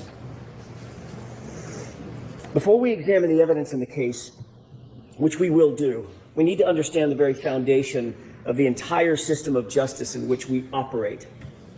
It's the bedrock on which this entire system is built. Reasonable doubt. This isn't just a technicality, and it's not a slogan. It's a constitutional shield that protects the innocent and prevents the government from punishing without proof. The Commonwealth has the high burden to prove every single element of every single charge beyond a reasonable doubt and to a moral certainty. As I said, those powerful words are not just some legal jargon. They're your mandate, they're your obligation, they're your community's protection against injustice.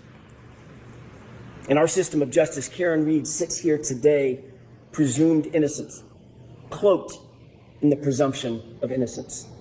That presumption is not fragile. It doesn't just disappear because there's a charge or a badge or a theory. That presumption stands firm unless and until the Commonwealth clears that high bar, the highest bar the law provides, proof beyond a reasonable doubt and to a moral certainty. That means at the end of this case, at the end of the trial, you think about one or more of the charges, you think, you know what, maybe that's true. It might be true. Then you vote not guilty. If you think it's possibly true or probably true, your vote must be not guilty. If someone among you thinks it's likely true or even very likely to be true, your vote is not guilty. It's because none of those standards, maybe, might be, possibly, probably, likely, very likely, none of those meets the extraordinary burden of beyond a reasonable doubt and to a moral certainty. A moral certainty means a level of confidence so strong, so incredibly unshakable, that you could go home, you would go home, look your loved ones in the eye and say, I am certain. Not probably, not likely. I'm morally certain, and my certainty remains unshakable. The law defines moral certainty as the highest level of certainty known in all human affairs. Think about that. You must be that certain about the entirety, not part of, the entirety of the Commonwealth's case. As we discuss this case, you'll see that the Commonwealth comes nowhere near, nowhere close to reaching that extreme burden of proof. Ladies and gentlemen, on January 28th, 2022, it was a Friday night. John O'Keefe and Karen Read made plans to meet up with friends, go out for drinks. You saw through video evidence and eyewitnesses that they were affectionate, they were loving, they were in good spirits throughout that evening. They started off at C.F. McCarthy's, which you've heard about, and eventually made their way over to the Waterfall Bar and Grill. When they got there, the Albert family, they were already there, and they were already drinking. The Albert family, it's been established as a very well-known family in Canton. They've got quite the reputation. Brian Albert was at the Waterfall, a longtime Boston police officer. His wife, Nicole Albert, was there. She was with him. His brother, Chris Albert, who was a Canton board selectman, he was there. His wife, Julie Albert, their daughter, Caitlin, and his sister-in-law, Jennifer McCabe, whom you met, and her husband, Matthew McCabe, whom you did not meet. They were all there drinking before John and before Karen ever arrived. But also present at the Waterfall that night was Brian Albert's friend, Brian Higgins. We know that he had a romantic design on Karen. That becomes an incredibly important fact as we discuss the facts of this case. Well. As the bar was closing around midnight, the Alberts invited everybody back to their house. They wanted to keep the night going. But the evidence revealed something interesting, that the invitation to John O'Keefe appears to have been for a different reason, an alternate reason. Think about the video of Brian Higgins and what Michael Proctor in his investigation completely and utterly ignored. Higgins was agitated after a day of drinking, agitated that it was John and not Karen, John with Karen, not him. Recall that ominous text that he sent to Karen with her and John standing just feet away. Well? He got no response. And then we see this.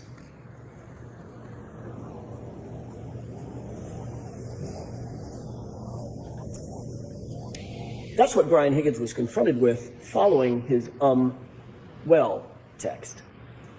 What of all things starts going through Brian Higgins' mind? Where does his mind go? What is he thinking about after seeing this, after witnessing this? He shows you. And if Michael Proctor had been the least bit interested, this video would have shown him too. Take a look.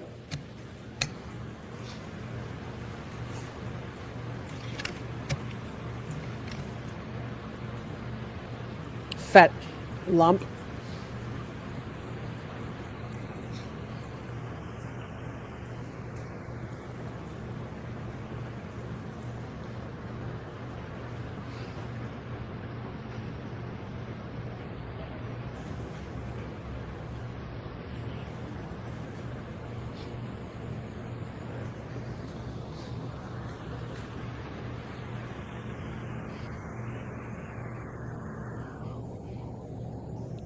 The wind tunnel of it all. Yikes. Sparring, practicing, fighting techniques. Where was Brian Higgins' mind? What was he thinking about? And then what happens? Before you look at the next video, think about what you're going to see. This next video is after he sees John kiss Karen on the forehead, after he sends that aggressive text to Karen with her standing just feet away. Watch closely, and this is what you're going to see. This is what Michael Proctor and his investigation completely ignored. Higgins is very clearly upset. He's agitated. Chris Albert tries to control him. He tries to talk to him, calm him down perhaps. Chris forcefully grabs Higgins' arm. You'll see that in the video that you're about to watch. It appears that Chris is trying to calm him down from something. Brian Albert's standing right there with the other two men, but Brian Higgins is having none of it. He appears to be hyper-focused on one person and one person only, John O'Keefe. In an instant, Higgins angrily jerks his arm away from Chris. Higgins rubs his brow, and he directly gestures at John. A gesture that looks a lot like, let's step outside. Let's go fucking outside. go. But John looks at him, takes a swig of beer, completely ignores him. Take a look.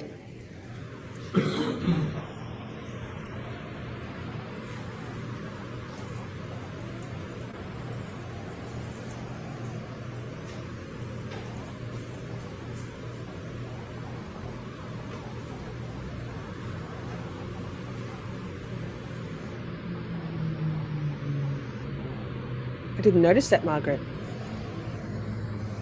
Shawty, swing my way. Swing it over here, shawty.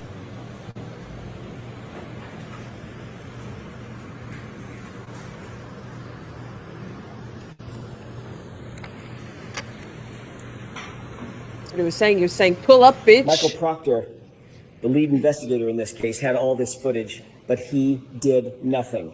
He had access to the exact same thing that you saw. Why did he do nothing? A few minutes later, Higgins then texts John directly. You coming here? 3 question marks. It's now 12:20 a.m. These guys are not good friends. They barely spoke or even acknowledged each other when they walked into the bar together, other than a quick greeting. So why was Higgins coaxing John over to 34 Fairview? You coming here after this? And why not text Karen? Because at that moment, he wasn't interested in Karen. He was interested in John O'Keefe. This is about 5 minutes before John gets out of the SUV and walks toward the house. About 5 minutes before Karen sees him alive for the last time. So what happened inside that house, or that basement, or that garage? What evidence was there for the investigators to look into? What did they ignore? Laceration over John's right eyelid, black eyes, a large dog at the home, an obvious dog bite on John O'Keefe's right arm. a head injury from falling backward onto a hard surface, alleged surface, a text from Higgins, one of the last people to ever communicate with John O'Keefe. "You come in here?" Those words now echo in the wake of John's death. But Michael Proctor, he didn't listen. When John didn't come back outside, Karen, very oblivious to what had happened, thinking she was just left alone in the car out in the cold in the middle of the night, she got frustrated and she drove home. She arrived back at home and her Wi-Fi connected to her phone connected to John's Wi-Fi at 12:36 a.m. It's an important time, 12:36 a.m. She left John voicemail after voicemail after voicemail. He was unresponsive. He didn't pick up a single call. He didn't respond to a single text. The longer he didn't respond, the more upset she got. Her voicemails reflect that frustration after the fact. That's the frustration that you hear in her angry voicemails. She uses harsh words and foul language. She's obviously upset. She's obviously irritated because he didn't come back out of the house and he wasn't responding. But sorry, AJ, sorry. But everyone's talking about Higgins, obviously. If you haven't watched Sergio Truth Revealed's 8-part series on Brian Higgins' testimony, you absolutely should. Breaking it down, statement analysis, it is so good. It is so good. He had originally, very soon after the trial, the first trial, Sergio had some videos that got the timeline wrong, and so he took those videos off and did a statement analysis on Higgins' testimony. It's so interesting, so good. I strongly recommend if you're looking for stuff to watch after this, other than Camp Shorty replays. Strongly recommend 1010 and the Brian Albert stuff too. So sorry, Mr. Ed Jackson. Carry on. Your next witness, please, Mr. Jackson. Karen did not know what you know. She didn't know what the investigators should have known. She didn't know what was happening with Higgins and Albert and with her boyfriend, John O'Keefe. When he didn't come home at about 5 a.m., Karen went looking for him in a panic. As you know, her worst fears were realized when she found John beaten, battered, bloody, and left in the snow in Brian Albert's front lawn. At 6 a.m. when Karen found John, you heard about the scene. It was described in detail. It was chaos. To use Mr. Brennan's word in his opening statement, it was bedlam. The screams for help by Karen, the yelling and the hollering, ambulances, emergency lights, fire engines, ladder trucks, paramedics, patrol vehicles, patrol officers, all of them swarming all over the lawn just under Brian Albert's bedroom window. And of course, as you learned during the course of this trial, Brian Albert, a sworn peace officer, a first responder trained in being a first responder, never came out of the house. Never went outside to help a fallen fellow officer who was laying on his own property. Never came out. And you learn through the undisputed evidence that the lead investigator, Michael Proctor, for his part, never went into the house. The Commonwealth has struggled to try to prove that John O'Keefe ended up in Brian Albert's front lawn because he was struck by a vehicle. They have failed. They cannot and they will not ever be able to prove that John was struck by a vehicle beyond a reasonable doubt and to a moral certainty, because the science does not lie, the medical evidence does not lie, the physics do not lie. Their investigation was flawed from the start because their investigator was corrupted from the start by bias, personal loyalties. Folks, they cannot prove a collision. John O'Keefe was not hit by a car. There was no collision. So let's start there. I want to take a minute to discuss the actual science, the actual physics, and the actual medical evidence that was presented in this case. The science, it's an old saying, is known as the silent witness. It doesn't lie, it doesn't forget, and notably, it doesn't take sides. If there was no collision, what are we doing here? In order for there to be a collision, there has to have been an impact site. The vehicle had to have struck John, period. I want to remind you of some of the most important testimony in the entire case, and it comes from the Commonwealth's own medical expert, Dr. Irene Scortibello, the Commonwealth's medical examiner, someone governed by law to make these decisions. We know that a person struck by a vehicle suffers massive trauma, broken bones, fractures, soft tissue damage, torn ligaments, contusions, soft tissue injury, severe tissue injury, crushing blows. None of that was present with John. None of it. Not anywhere on his body, including his right arm. Not one bruise. Nothing. The fact is, the injuries are not from a vehicle impact. Not his head injury, not those scratch and bite wounds. Not a single medical expert. Think about this. Not a single medical expert called by the defense or called by the Commonwealth has testified that John was hit by a car. Not one. Think about the irony. Not one. That's not just significant. It's literally the most important point in the entire trial. Listen again to Dr. Scortibello's words. Question. You did not include in your autopsy, in any fashion, any discussion of whether Mr. O'Keefe's injuries were consistent with a motor vehicle accident, did you? Answer. No, I did not. She told you, quote, I did not see any evidence of an impact site, end quote. She was talking about John's body. The Commonwealth's own medical examiner, Dr. Scortibello, performed the autopsy. She did it personally. She's the only one to have personally examined John's body, and she found no evidence of an impact site on his entire body. That in and of itself is reasonable doubt. You don't need anything more. The Commonwealth's case is done. It's cooked. Their own experts said there is no evidence of a collision, no evidence of an impact. If you want to know what an impact looks like, take a look at this. This is what a body looks like after being struck by a car at 25 miles an hour. And this is what a car looks like after hitting a person at 25 miles an hour. These are exhibits from Dr. Welcher, the Commonwealth's expert. John didn't even have a bruise. Make no mistake, Dr. Scortibello was presented with the Commonwealth's theory of the case, the same case that you've been presented with, and she refused to conclude that John's death was a homicide. She flatly refused to conclude that there was a collision. And you know who agrees with that?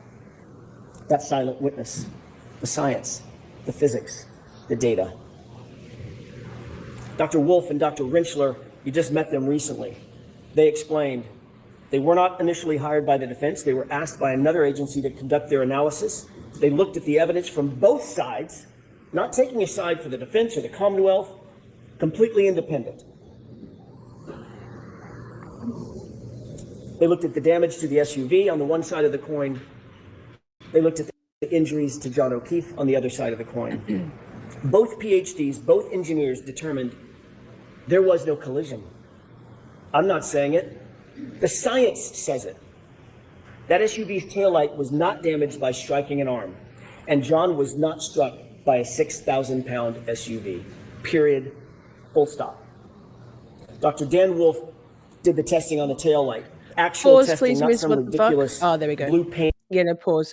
Jeannie, Stream Elements is an automated bot. There's Stream Elements, Nightbot, Stream Labs, I think, and it just helps the moderators not have to type in all their links and stuff. And there's automated stuff, and then there's prompts. You can even someone show Jeannie how you do lurk and unlurk and the dad jokes. It's pretty cool. Okay, Ms. What the Fuck, thank you. Kindergarten project. He did lab testing. He did field testing. He did data testing, actual impact force analyses. In every single test at every single speed, the taillight damage was inconsistent with striking an arm. In every test, the taillight damage was inconsistent with damaging the shirt, the sweatshirt. Remember that severe internal damage to Karen Read's taillight. Not just the outer lens. The internal diffusers were completely smashed, completely shattered.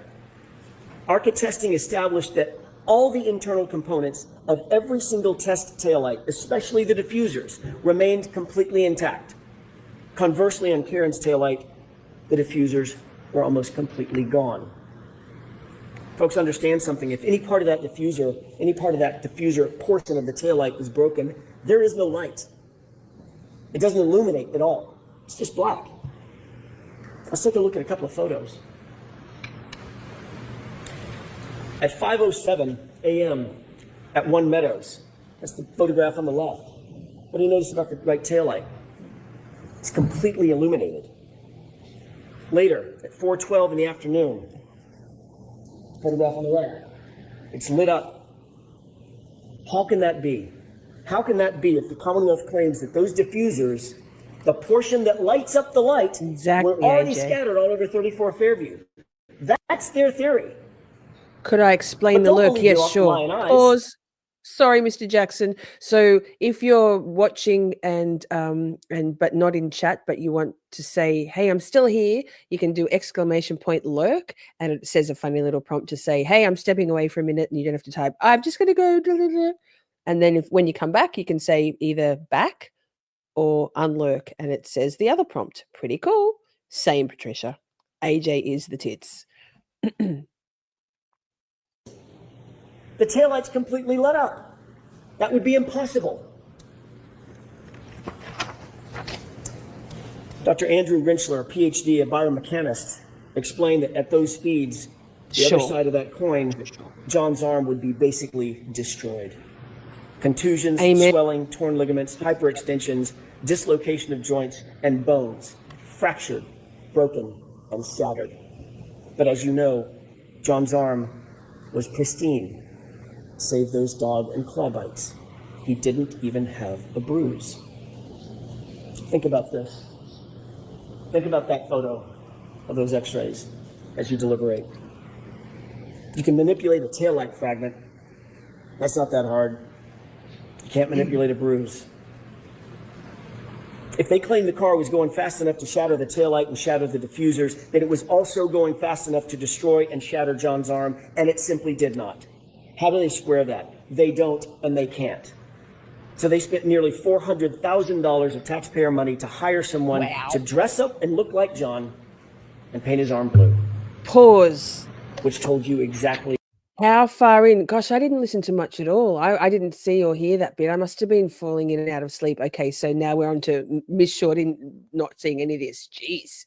Yikes. Okay, let's go.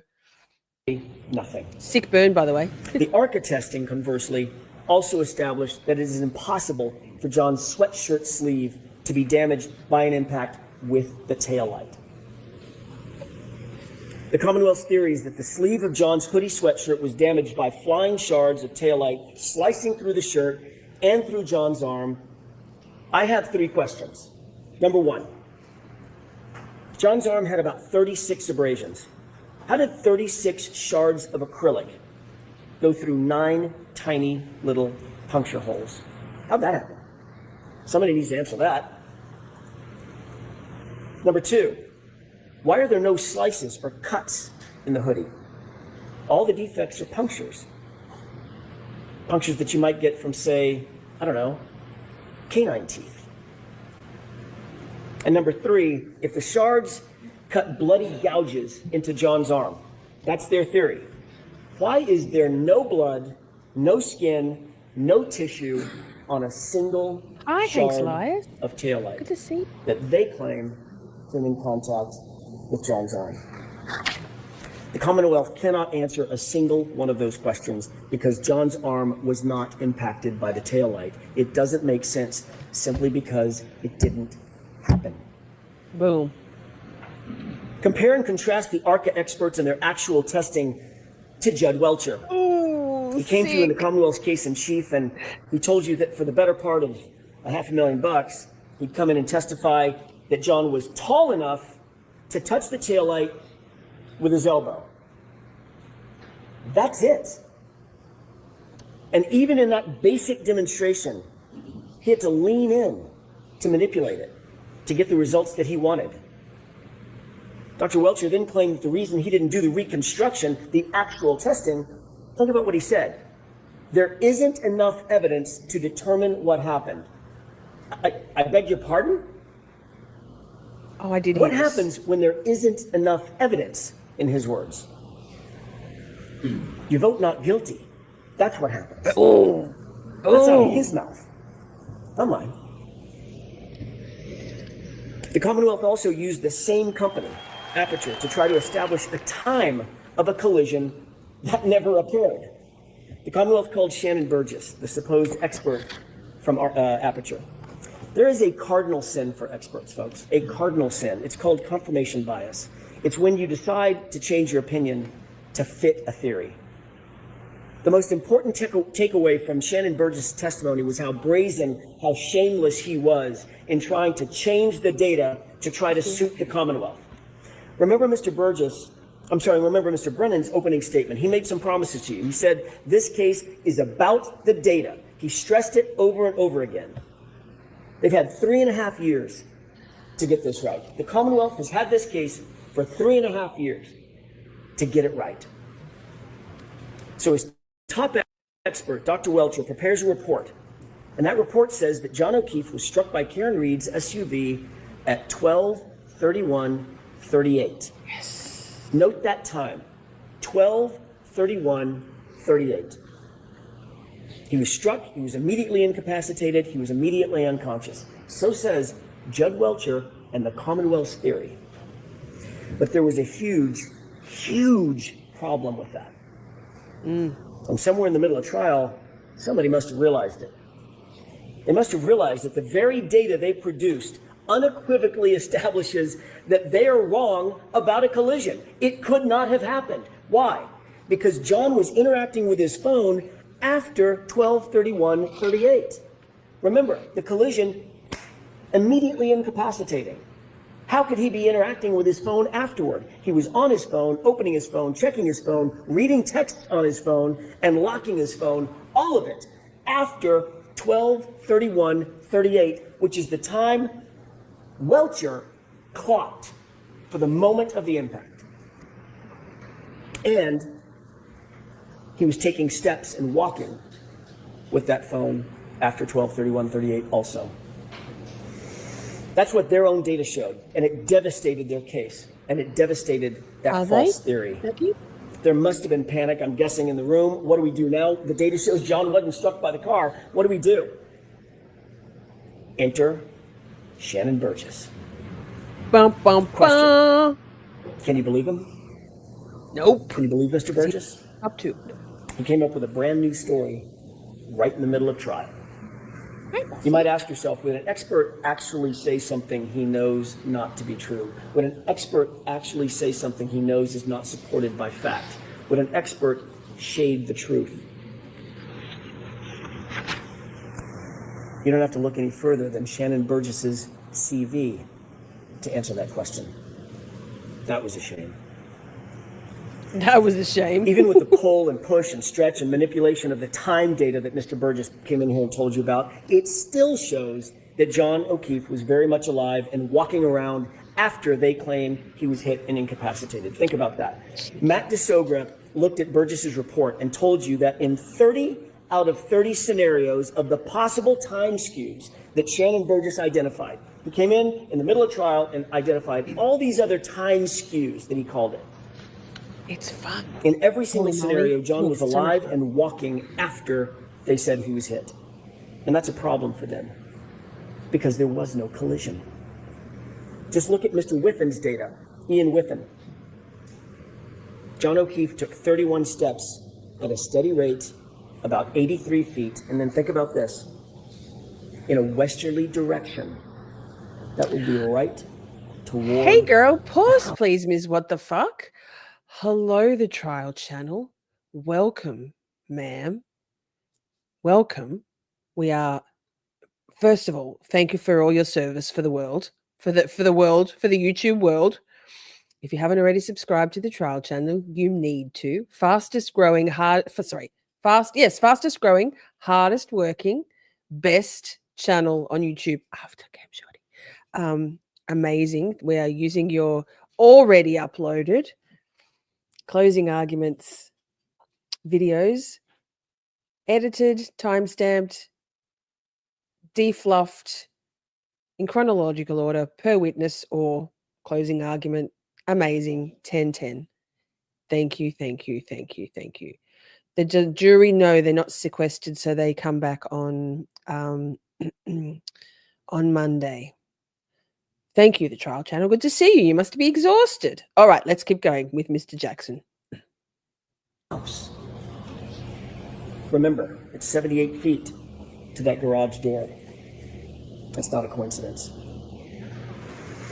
The Commonwealth's witnesses, or the Commonwealth's witness, Dr. Elm and Mr. Ian Whiffen himself conceded that he has reasonable doubts about the accuracy of John's location data. You remember that question and answer on cross-examination by Mr. Leslie? Same girl. Do you have doubts?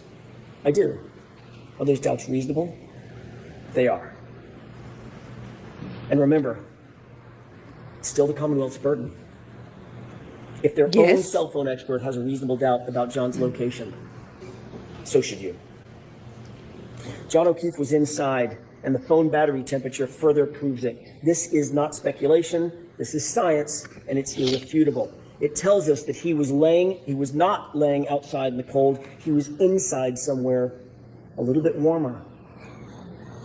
Ian Whiffen told you that when the iPhone is exposed to freezing temperatures, think about these numbers. When the iPhone is exposed to freezing temperatures, it will drop from 81 to 21 degrees in 15 minutes. 15 minutes. That's a 60-degree drop in 15 minutes. Now look at John's phone. It was laying, according to the Commonwealth, it was laying directly on frozen ground. He arrived at 34 Fairview and his phone dropped only 20 degrees over the course of an hour. Then inexplicably, it stayed steady, never dropping below 50 degrees for the next 4.5 hours, never dropping below 50 degrees for the next 4.5 hours, basically through the entire night. He was not outside. He was someplace warmer, like a basement or a garage. Dr. LaPosada confirmed that John O'Keefe did not have hypothermia. No telltale signs, no telltale Wisniewski spots, no frostbite on any extremity. He did not die of hypothermia because he wasn't outside. Dr. Isaac Wolf, Dan Wolf, Elizabeth LaPosada, Jackson Welsher, Andrew Rinchler, all agreed. Every expert agreed.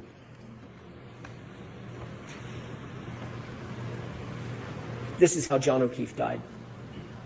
A rearward fall from a standing position.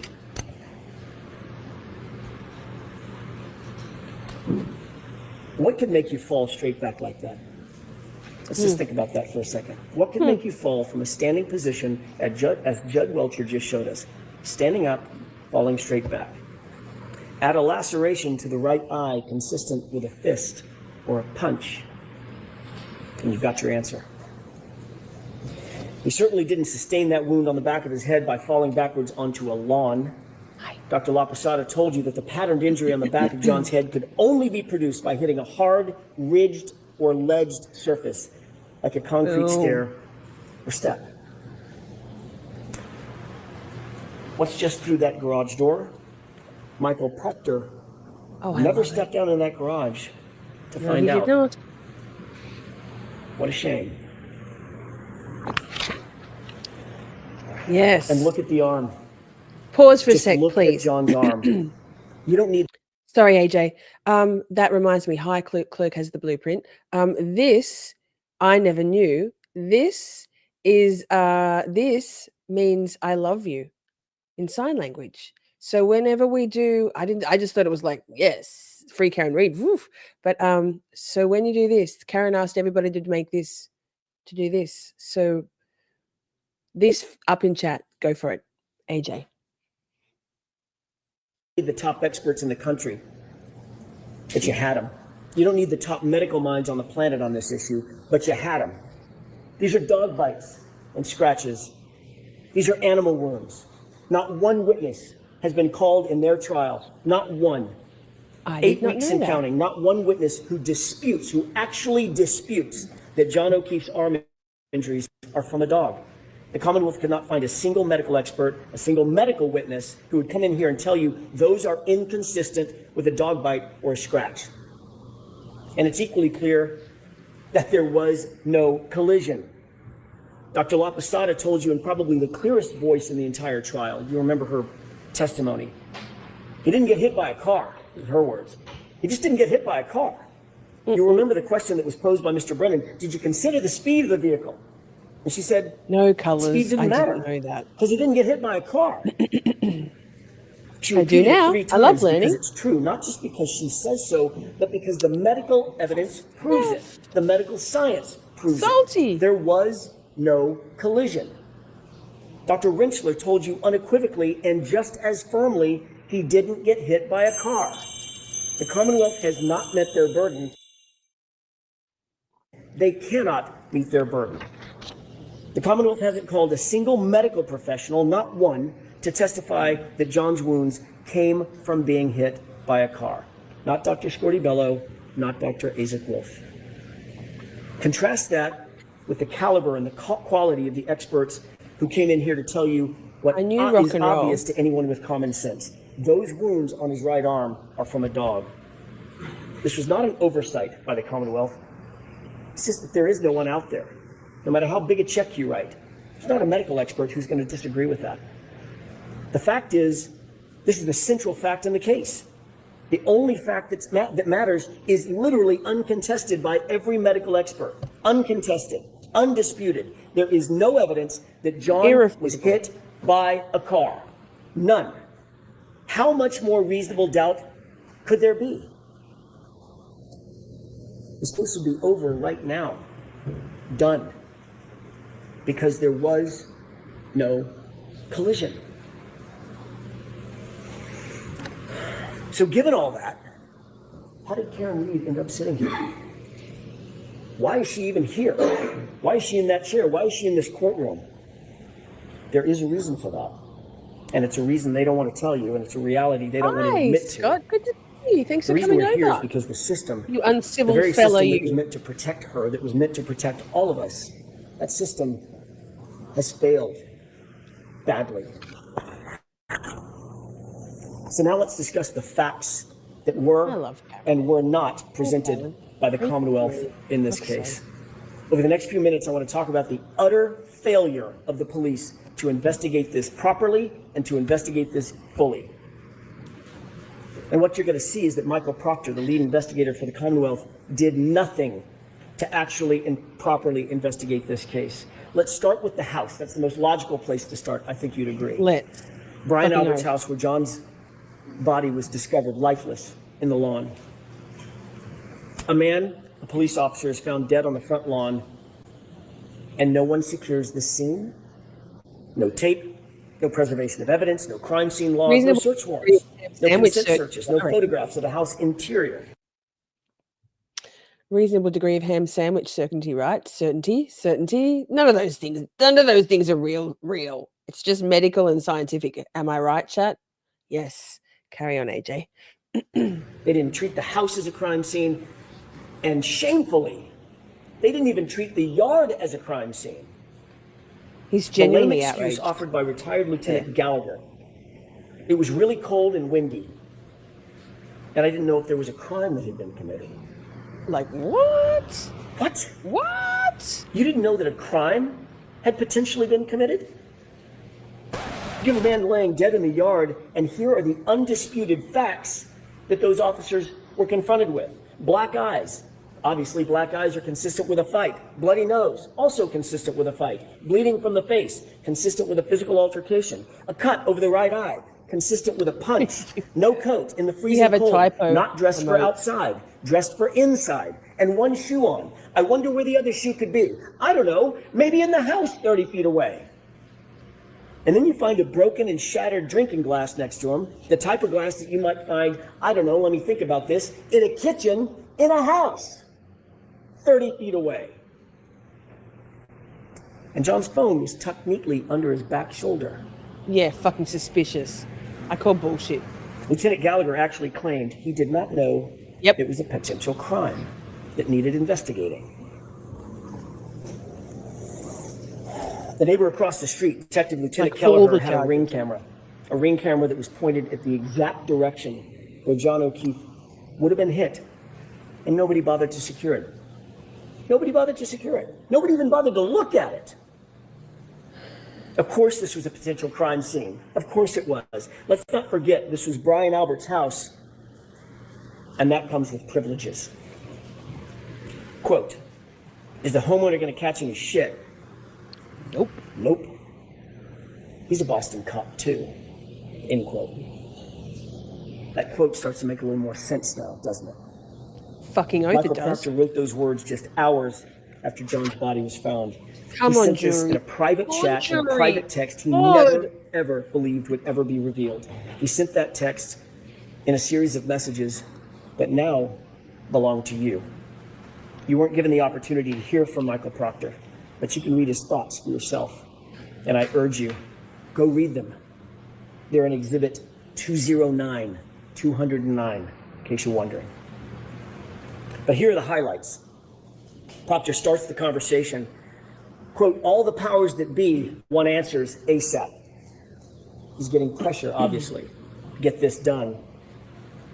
His friend then asks what Proctor's probably thinking at the time, quote, I assume you guys are out to make it cut and dry since it involves cops. Something stinks. And Proctor responds, yeah, to the something stinks. And then he goes on, but there will be some serious charges brought on the girl. Think about that. Hours into this investigation. Right? As if these words are so powerful. The jury has to, if only the defense could have gone like last. I know it never works that way. I wish it had gone Commonwealth, defense, and then prosecution gets a rebuttal. But oh my God, so powerful. Okay, let's keep going. Free Karen Read. Hey Laura, good to see you.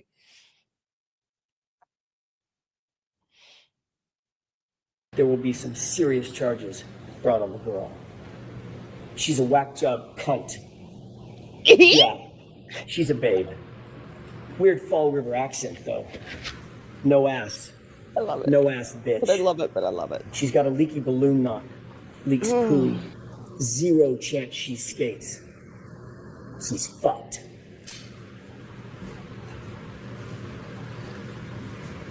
And up to this point, Michael Proctor had done zero investigation.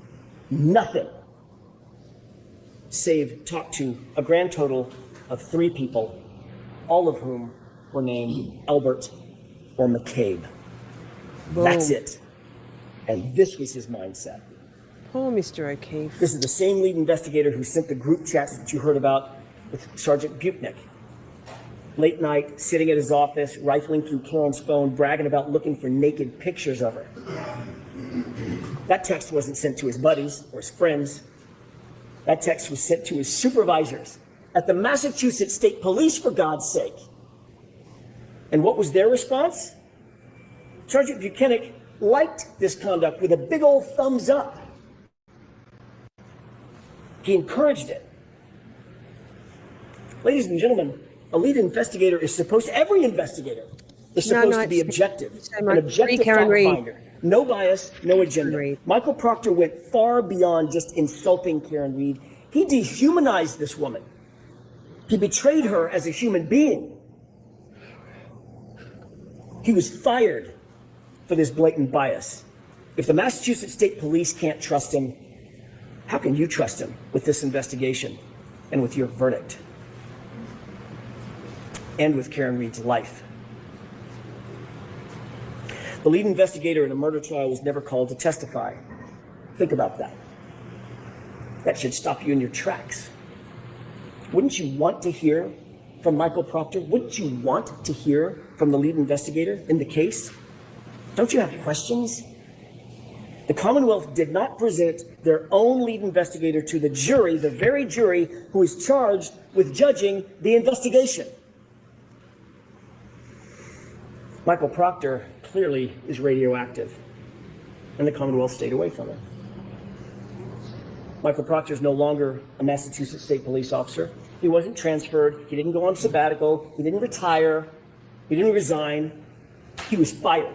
He was terminated for cause. The Massachusetts State Police investigated him, found him guilty of dishonorable conduct, not just for those text messages, folks, for sharing confidential information with witnesses, and for bias. Not just any bias, bias in this case. Fired. Hey, what? This is the man who touched every single piece of important evidence in this case.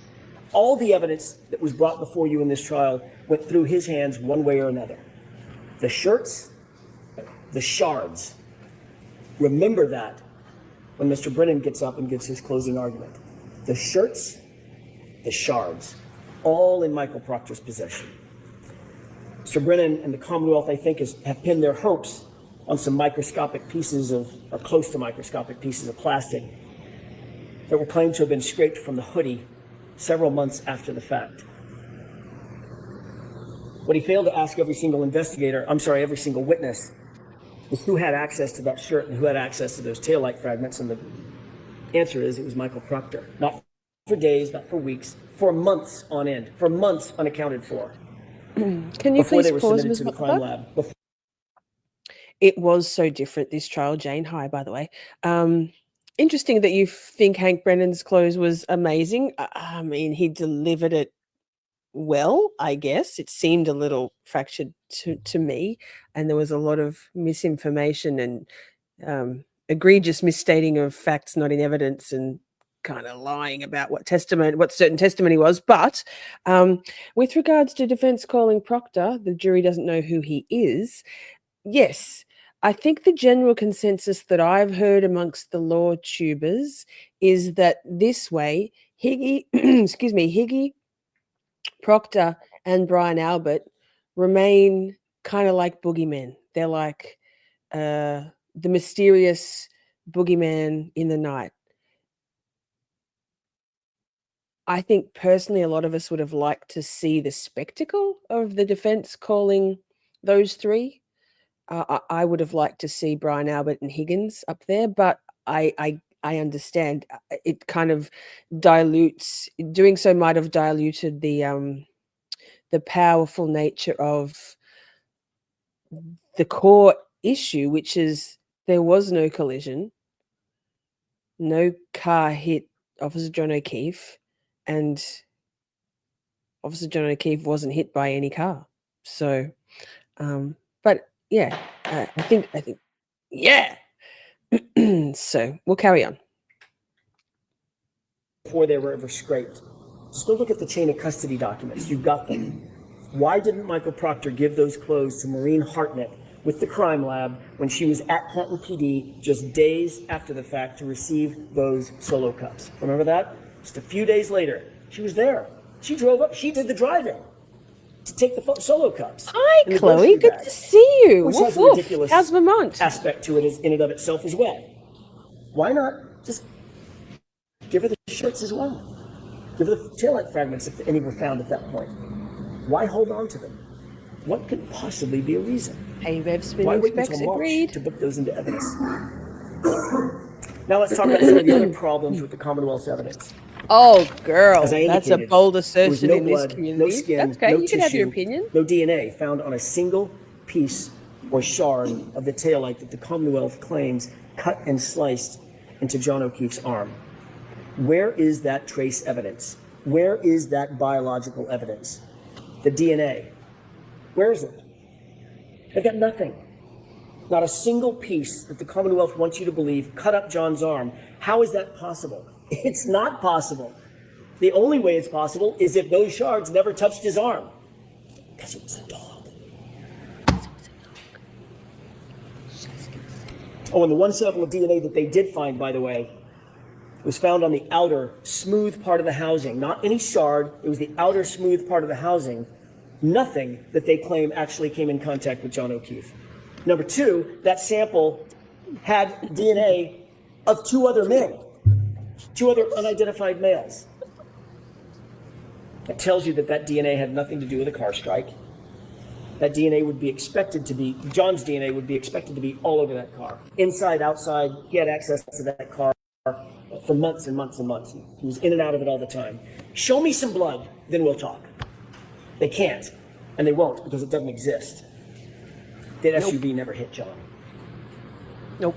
The hair found on the bumper The Commonwealth really stretched its own credibility on this one. That magic little hair on the SUV supposedly survived a 37-mile drive in 47-mile-an-hour winds.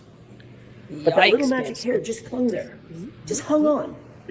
That same hair that moved in between photos in the Sally Port. Remember that? There were 2 photos taken, and it was either the breath of the photographer or just the movement of walking by the hair. It literally moved between the 2 photographs. But that hair is supposed to have hung on in a 37-mile drive in a blizzard. The only thing that hair proves that the Commonwealth is embarrassingly grasping at straws. That hair has nothing to do with anything. But it doesn't stop there. There was another revelation at trial, a big one, a huge one, and it came from a very unlikely source. Christina Hanley, the quiet, reserved criminalist who told you something the Commonwealth likely did not want revealed, because it's devastating to their case. Absolutely devastating. And it's this. The glass on the bumper didn't match the cocktail glass. None of it. So good. Remember, February 11th, Michael Proctor, without any other person with him, no witness, no supervisor, no other person with him, claims to have found a single piece of glass at the scene. February 11th, single piece of glass, Michael Proctor. Keep that in mind.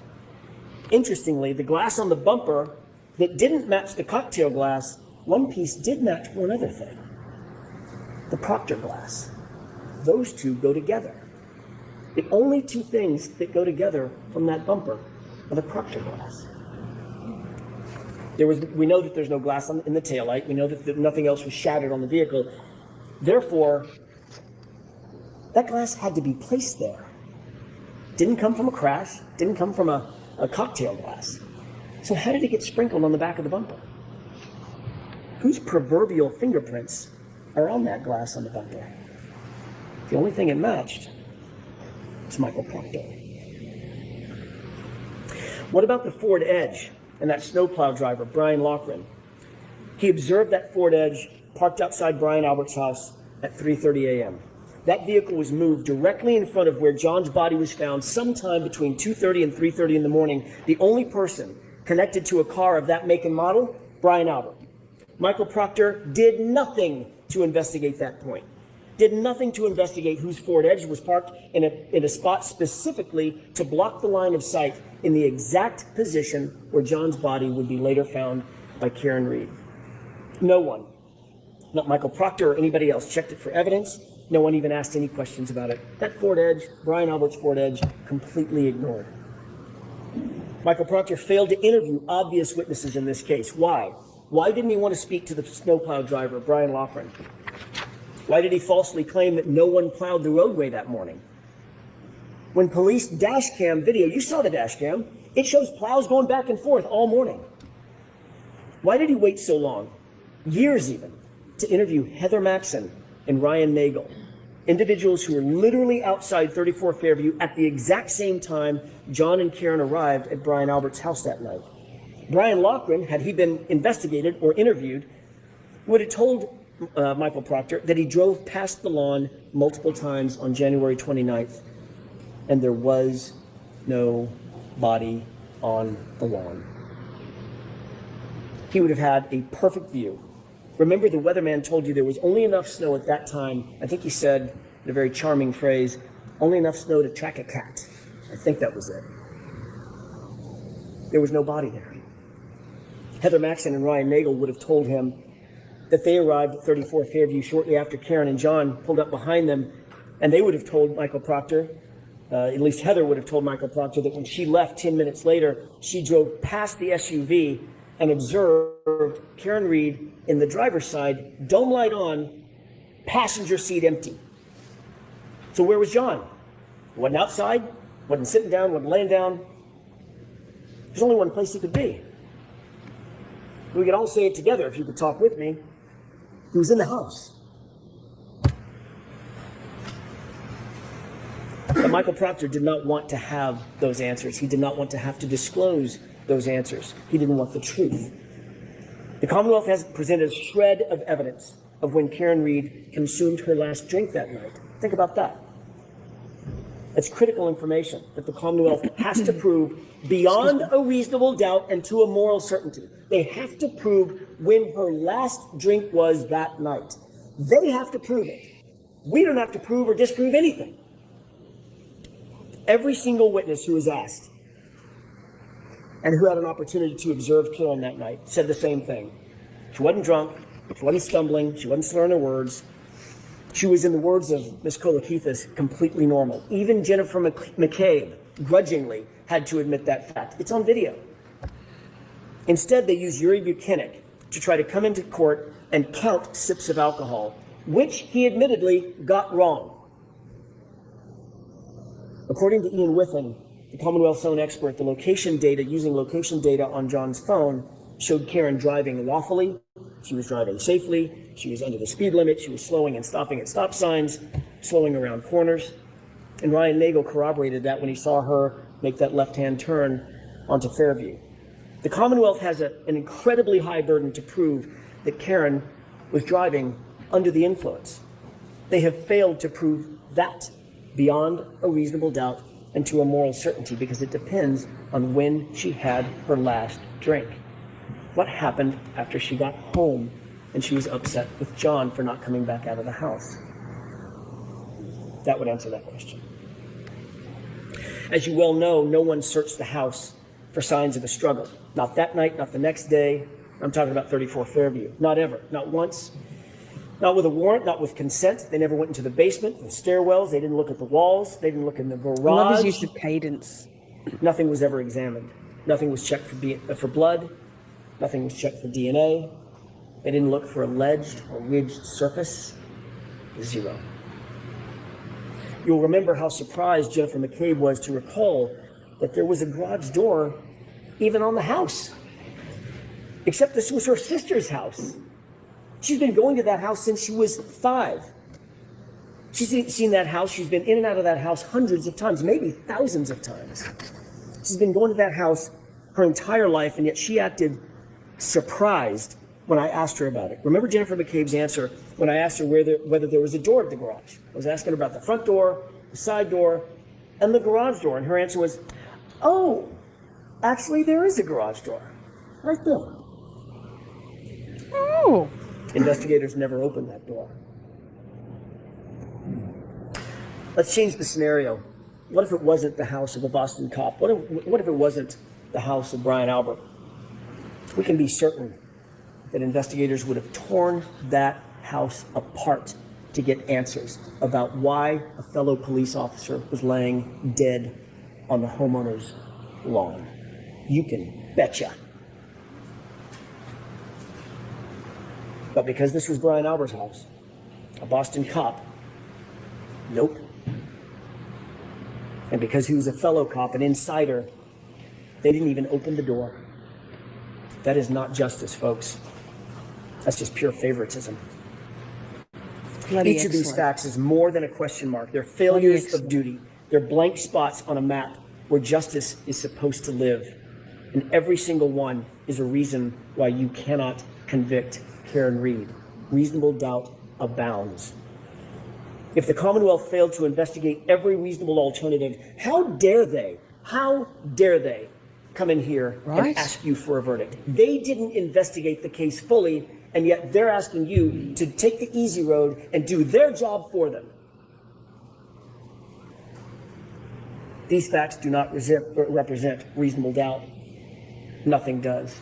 Every one of these facts that you're seeing that we're talking about represents reasonable doubt. Every one. The police and the prosecution are in a position to take people's liberty. It's the most dire and consequential act a civilized government can take against one of its citizens. Their obligation is not just to try to get it right. They have to convince you to the highest degree of certainty known in human affairs. They have to do it all, every bit of it, beyond any and all reasonable doubt. And they have not done that here. And how about the homeowner himself?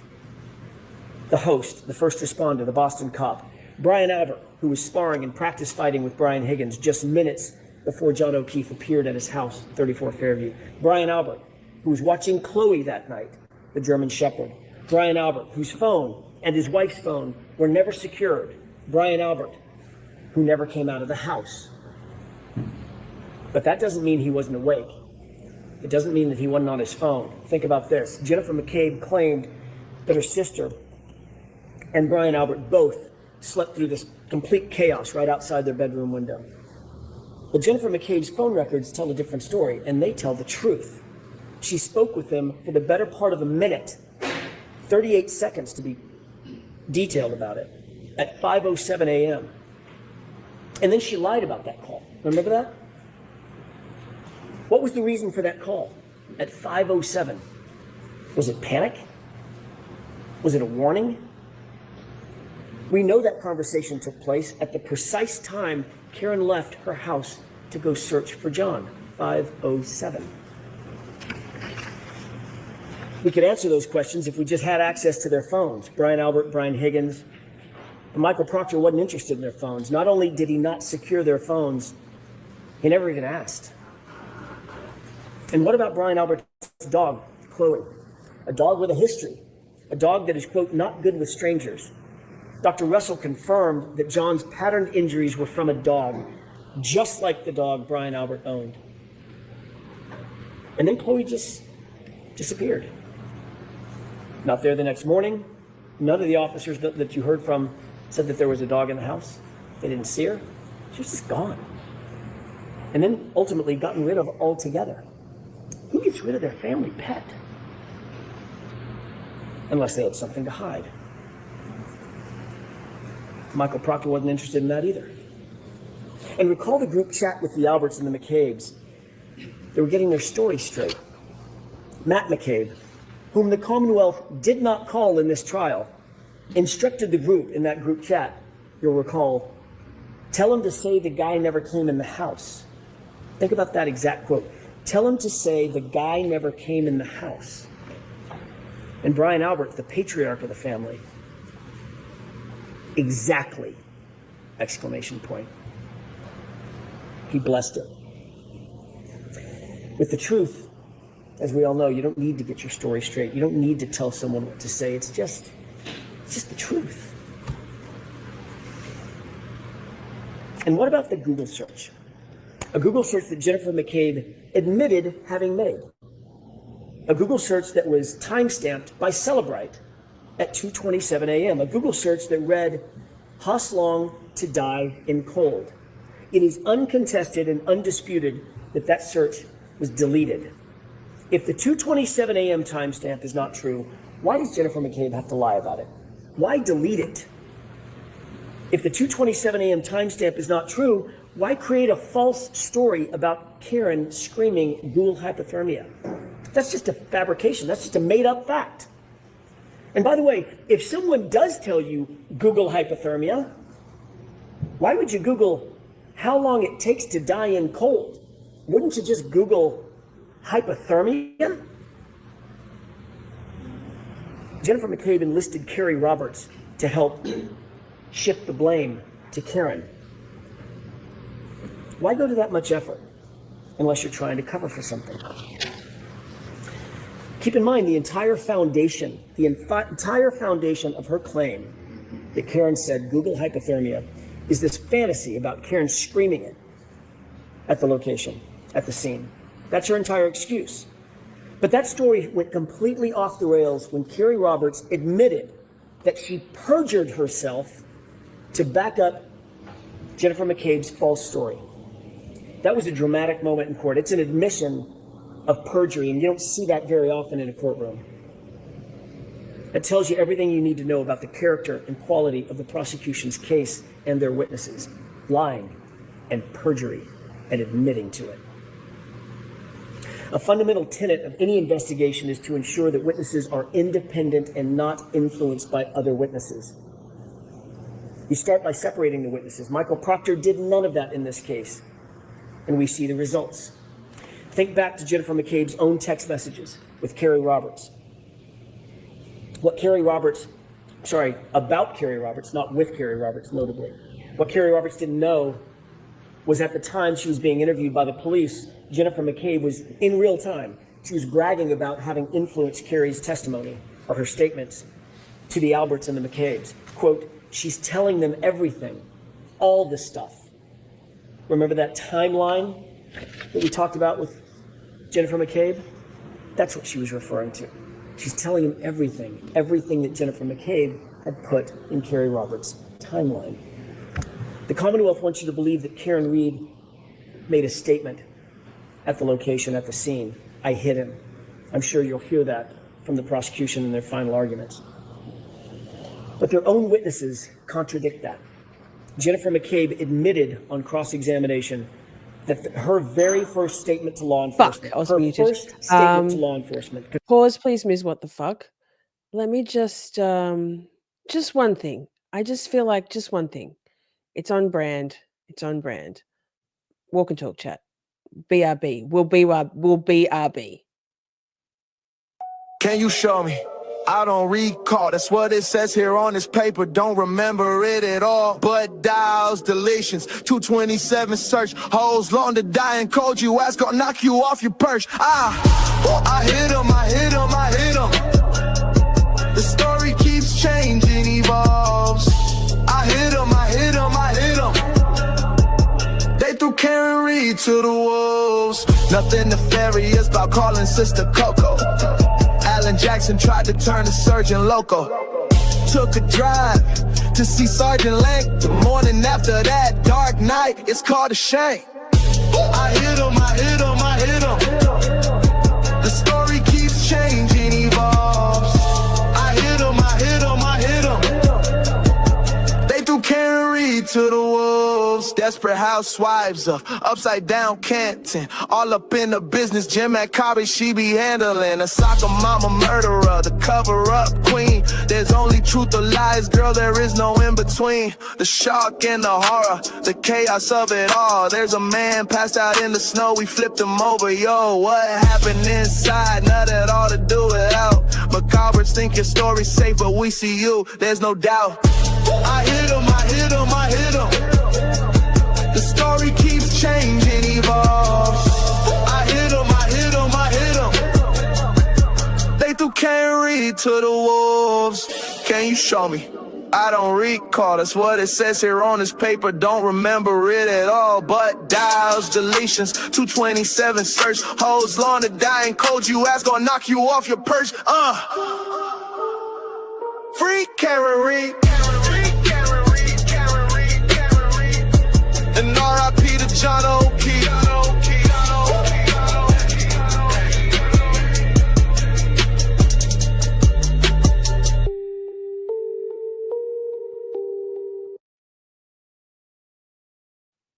Just a short one. Back to it, Alan Jackson.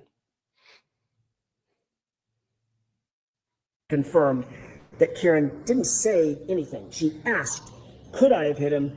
Did I hit him? Is he dead? The physics and the science answer that question. Could you have hit him? No, you couldn't have. Sergeant Buchanan also testified that the only statements Karen Read made at the scene, according to his conversations with the first responders, was, could I have hit him? Did I hit him? It wasn't a confession, it was confusion. And Dr. Russell explained that confusion. She told you why Karen Read, or anybody in that position, might ask those questions. She was suffering from extreme grief reaction, which according to the evidence can last for years. Even her medical records confirm that diagnosis. It's common to ask those questions in grief. It's common to ask those types of questions in shock. You're trying to make sense out of the nonsensical in the moment. And the Commonwealth has tried to twist those words into a confession. Grief reaction. There is no evidence that any officer at the scene ever heard Karen Read say, I hit him. Not a single police officer at the scene came in to support the Commonwealth's claim. It's not on video, it's not on audio, it's not in a single police report, it's not in a single EMT or EMS report. Nowhere. The fact is, Karen never said, I hit him. You saw the video, multiple officers were right there. She simply never said it. What did Jennifer McCabe do and not do when she got to 34 Fairview? She would have you believe, I want to set the scene for you, that she's confronted out of the blue with John O'Keefe's lifeless body. Her friend, John O'Keefe. He's bruised and battered. He's bleeding. His eyelid is cut. His nose is bleeding.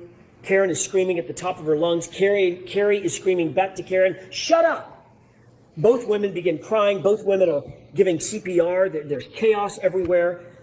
It's building in the yard, just feet from Brian Albert's house. Brian Albert's window. Jennifer calls her sister at 6:07. With all this chaos going on, no answer. Jennifer calls her sister at 6:08. With all this chaos and bedlam going on, still no answer. No lights come on in the house. In the midst of all this screaming and this chaos, Brian Albert doesn't come outside. Nicole Albert doesn't come outside during this maelstrom. And yet, Maelstrom, great word. Never goes inside to check on her sister. There's literally no signs of life inside the house. And Jennifer McCabe doesn't take a step inside that house to check on her family. Why is that? Does that make any sense? Everyone would sprint inside the house to make sure that there's no one in there that was hurt or injured or, God forbid, dead.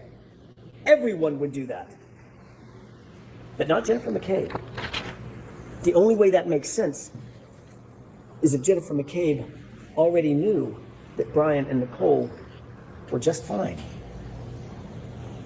That's the only reasonable explanation. And the only way she would know that they were fine is if she knew what happened. But Michael Proctor never explored this incredibly suspicious behavior. Don't you have questions? This would give anyone reasonable doubt. And don't you have questions also about Brian Higgins? Michael Proctor certainly didn't. Yes, I have many. Higgins had been sending flirtatious and romantic texts to John's girlfriend, Karen Read. You'll remember I asked Sergeant Buchanan a simple question. Were those texts flirtatious in nature? He refused to answer that simple question. You remember that?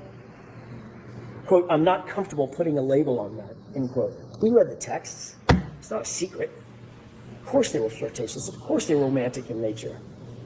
The reason he refused to answer that simple question is telling. It's because these flirtatious texts established a motive for Brian Higgins. How did you get my digits? Sergeant Buchanan could not bring himself to tell the truth.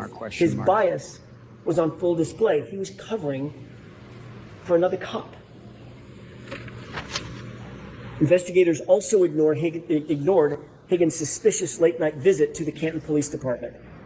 That was after a night of drinking, by the way.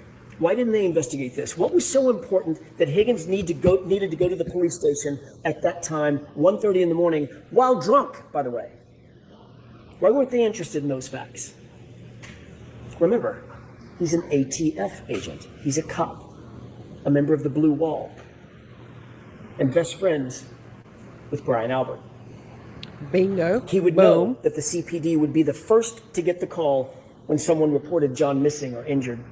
He would know what to look for, what to listen for, to determine if a report had been made and when and what the response was going to be. Fucking Dever. You saw the skulking through the hallways with his hood up. Boom. Moving bags between cars. And of course, that late night mysterious phone call on his cell phone. A phone that you don't have and that you'll never see. All of that, and Michael Proctor never gave him a second look. All of that, and the Commonwealth, who's supposed to be after the truth, didn't call him to the stand. If you have any unanswered questions about Brian Higgins, that's reasonable doubt. The police didn't interview Brian Higgins on January 29th, 2022, but he was at the police station, as we've just seen. You heard evidence that Higgins and Chief of Police Kenny Berkowitz, also good friends, were in the Sallyport together with the SUV for a, quote, wildly long time. Kelly Dever, another Boston cop, told you that. She also told law enforcement agents that she found it, quote, weird that Higgins could have access to that very sensitive evidence, the SUV. Folks, there is never a situation in which a witness, a potential suspect even, should be given access to the evidence in a case. But that's exactly what happened here.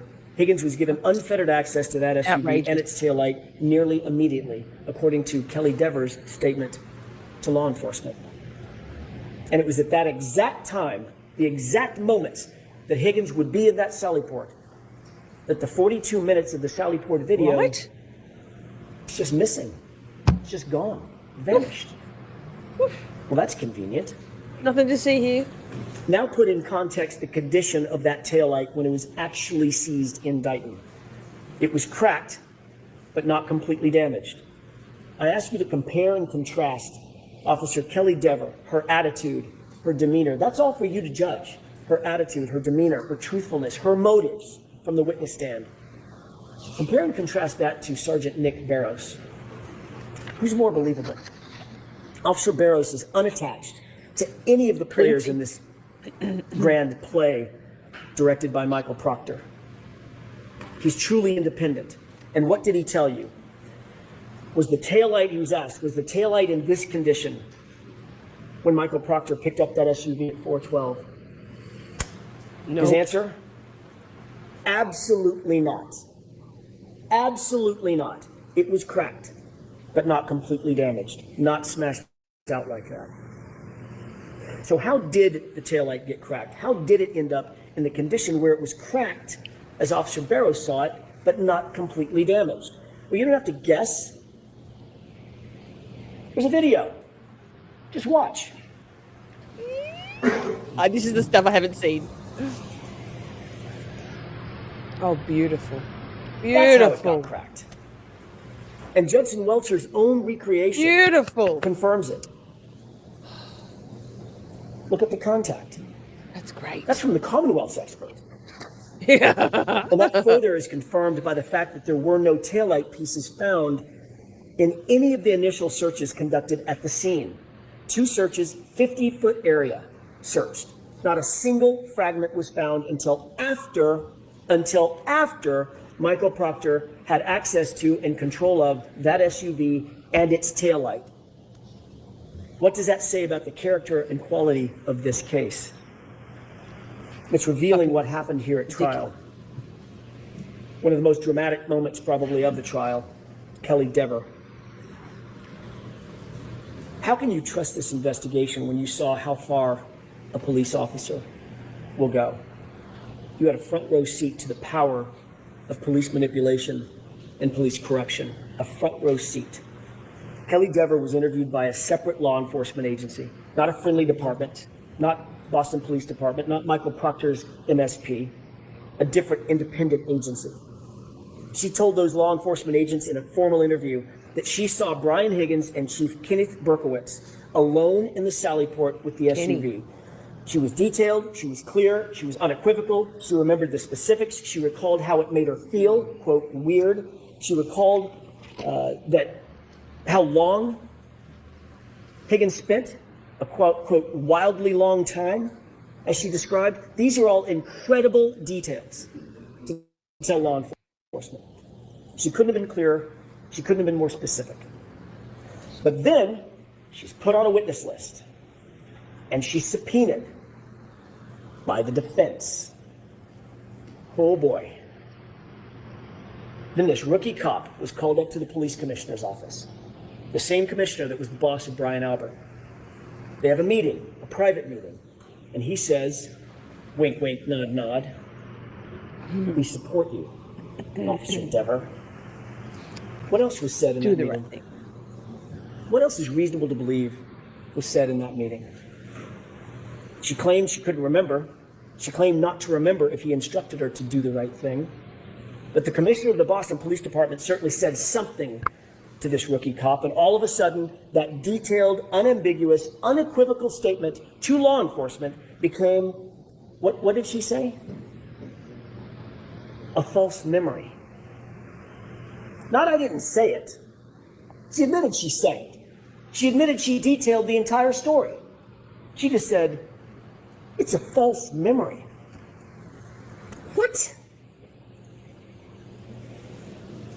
So she's called to the commissioner's office to make sure that she would do the right thing.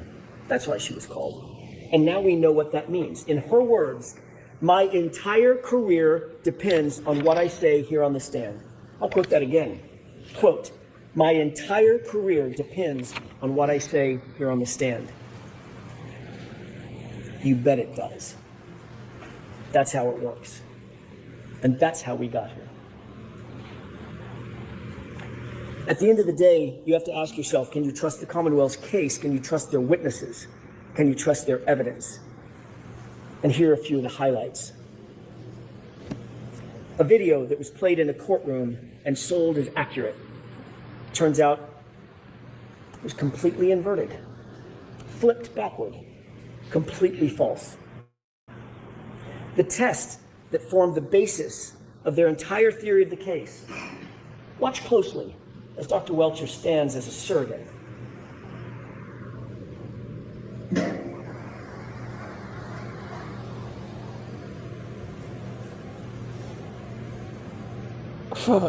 Is that a righteous test?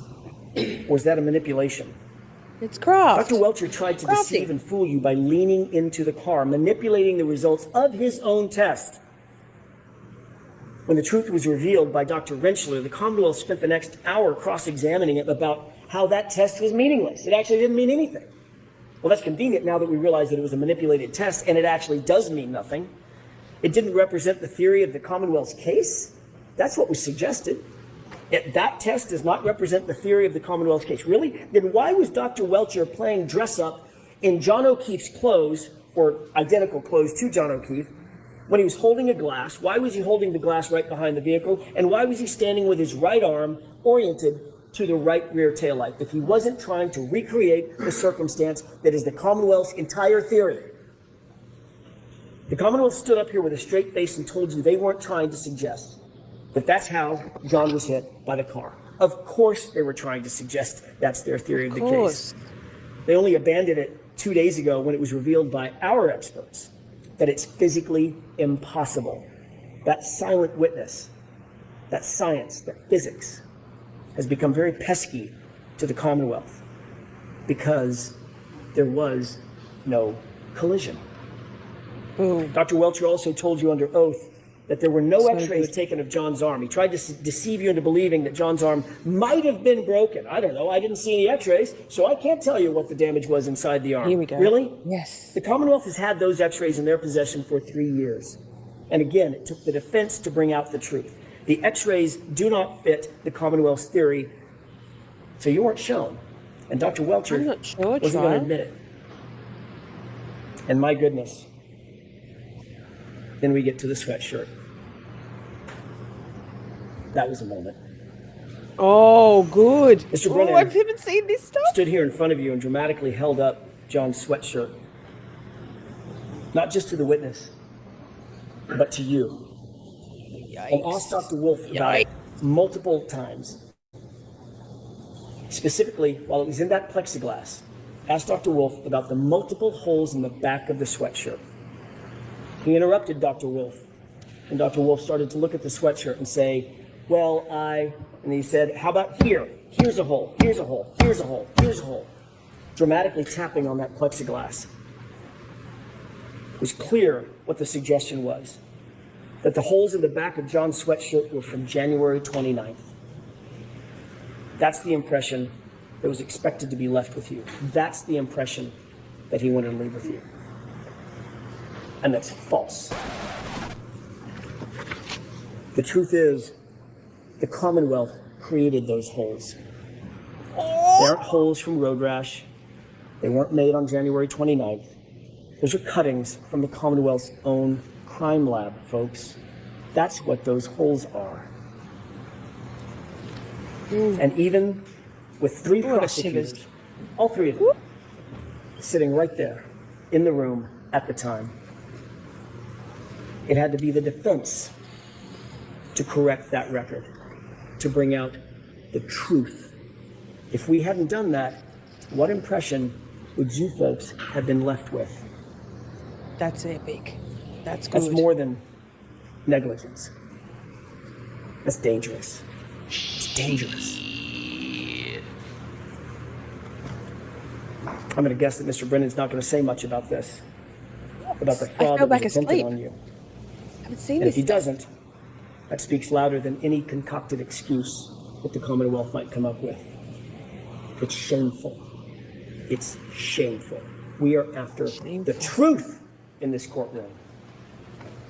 You're entitled to it. Demand it.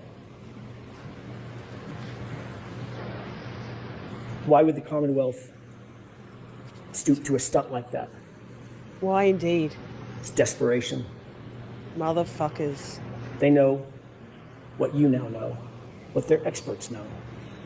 There was no collision. So now we've reached the final moments of the trial, and you've seen the facts and you've seen the evidence, and we've just talked about dozens and dozens and dozens of facts that are reasonable doubt. Each one of them are reasonable doubts. These facts, these note cards that you're looking at, piled high, one on top of another, literally stacks and stacks of them covering the table.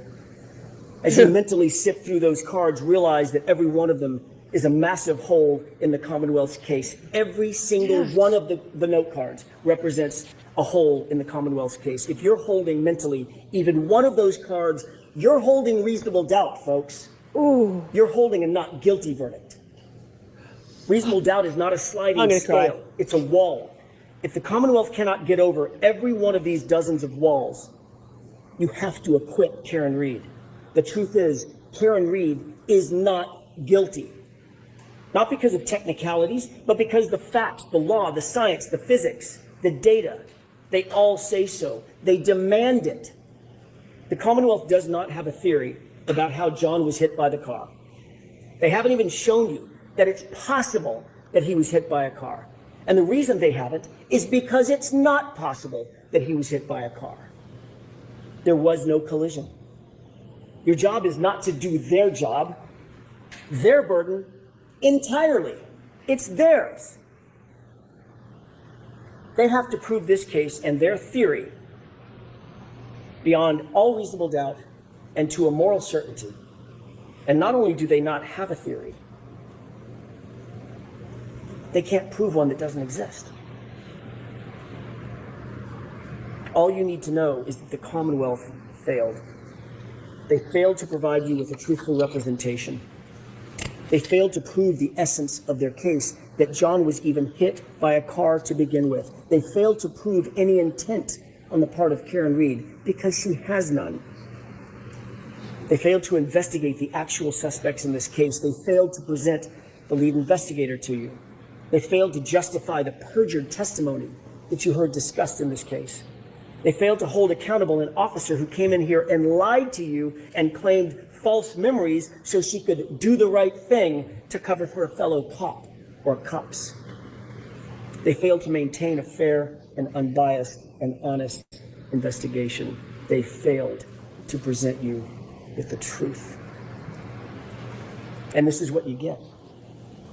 An investigation that's riddled with errors and omissions and a rush to judgment and conflicted and corrupted from the start. Every part of it. That is the literal definition of reasonable doubt. How can they ask you to be morally certain based on this evidence? It's a tragedy. When the government fails so completely, so catastrophically, when there are dozens and dozens of points of reasonable doubt on the table, your duty, your oath is clear. Your sworn obligation under the law is to acquit Karen Read. Not just because you can, because you must. Justice demands it. Do not let the Commonwealth get away with this. Don't let them get away with this. Do not endorse and sanction an investigation that is broken and corrupted top to bottom. But just as importantly, do not let Michael Proctor get away with it. And make no mistake about it, folks. If you convict Karen Read of anything, if you convict her of anything, science, the physics, the data, they lose. But tragically, Michael Proctor wins. Remember his texts. Something stinks. Yeah, but serious charges will be brought on the girl. She's fucked. Could you ever say to yourself, this is justice? The fact is there was no collision. A car did not kill John O'Keefe. Possible. So I ask you, let your voice be heard, not in whispers, but in truth. Let the community feel, through your verdict, that justice cannot be bent and that it will not be buried. Find Karen Read not guilty, not guilty, not guilty. Thank you.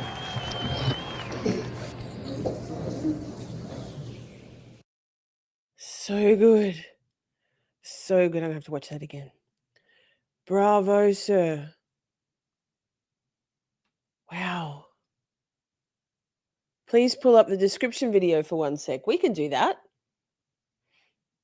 Ms. What the fuck can do that. She's doing that shit over in the back end. Outstanding. Bravo. It was masterful. So good. So good. Well, my old eyes are never going to see that. Hang on, maybe on this channel, on this screen, on my second screen.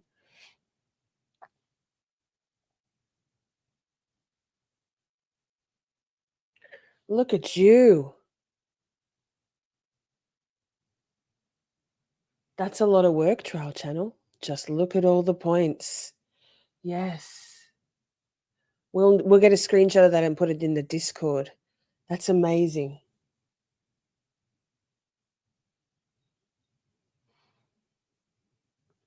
You have worked so hard, the Trial Channel. Thank you so much. Don't need to read it all. Thank you. That's amazing. So, RE, the OUI charges, the defense asked for that to be a standalone thing. I'm not sure. I think maybe to combat the jurors who might say, well, we need to convict her of something. The problem is that in Massachusetts, that's got a 2.5 year. Even though it's a misdemeanor, it's got a 2.5 year jail time, and she's had no time served because she's been out on bond. So, thank you so much, chat. Those are all the cards of reasonable doubt. Yes, yes. Wow. I'm not in your Discord. You can be, Carla. Shoot me an email and I'll send you a link. My email is itsmisshorty@gmail.com. All one word, it's Miss Shorty. Tony P just got back. Hi, were you here when I said thank you for this?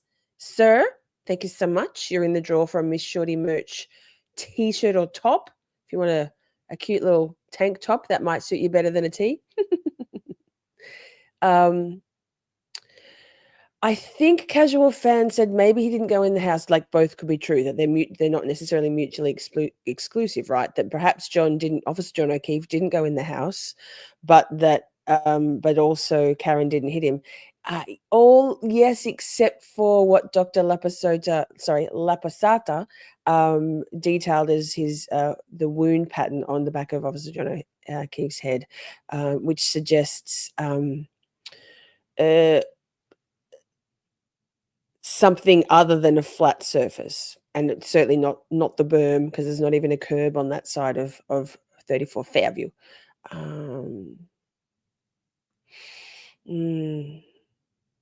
I was not, but I knew in my heart of hearts. We'll go back and watch the very beginning, because I said a heartfelt thank you then. Oh, another heartfelt thank you. Thank you, Tony. Really kind of you. And Jesus Trial, you're phenomenal. Yes. But was she actually charged with DUI, or did Bev just read the instructions out about OUI? They've added a standalone charge. It's a charge now. Sorry, that's what I was saying. Tony came back in the chat and I got distracted. So basically, for those jurors, remember juror Ronnie, SideBAH, if you haven't watched Turtle Boy, Aiden, as if you did, obviously you know who that is. If you haven't watched his interview with juror number 3 the other night, who, by the way, Discord friends, when I said that, look, oh my God, juror 3 is on Twitter, and you all went, it's a parody account. I was like, really?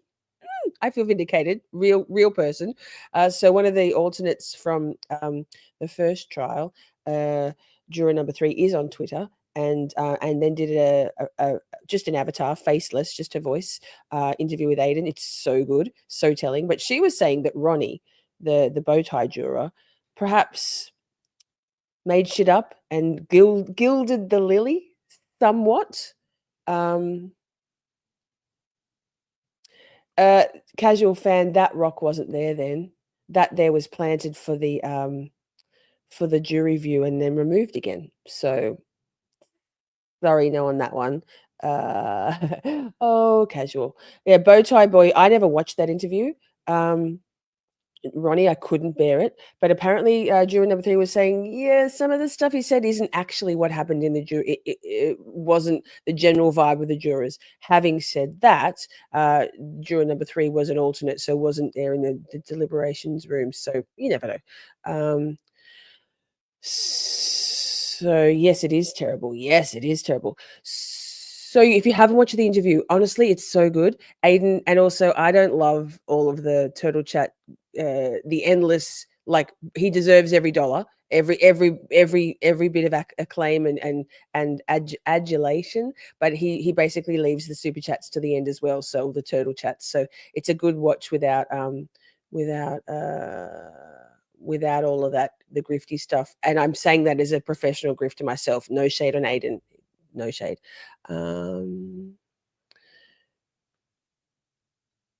Yeah. You didn't like her interview? Oh, I did. I thought it was fantastic. But Colors, you're a tough nut to crack, girl. So that's fine.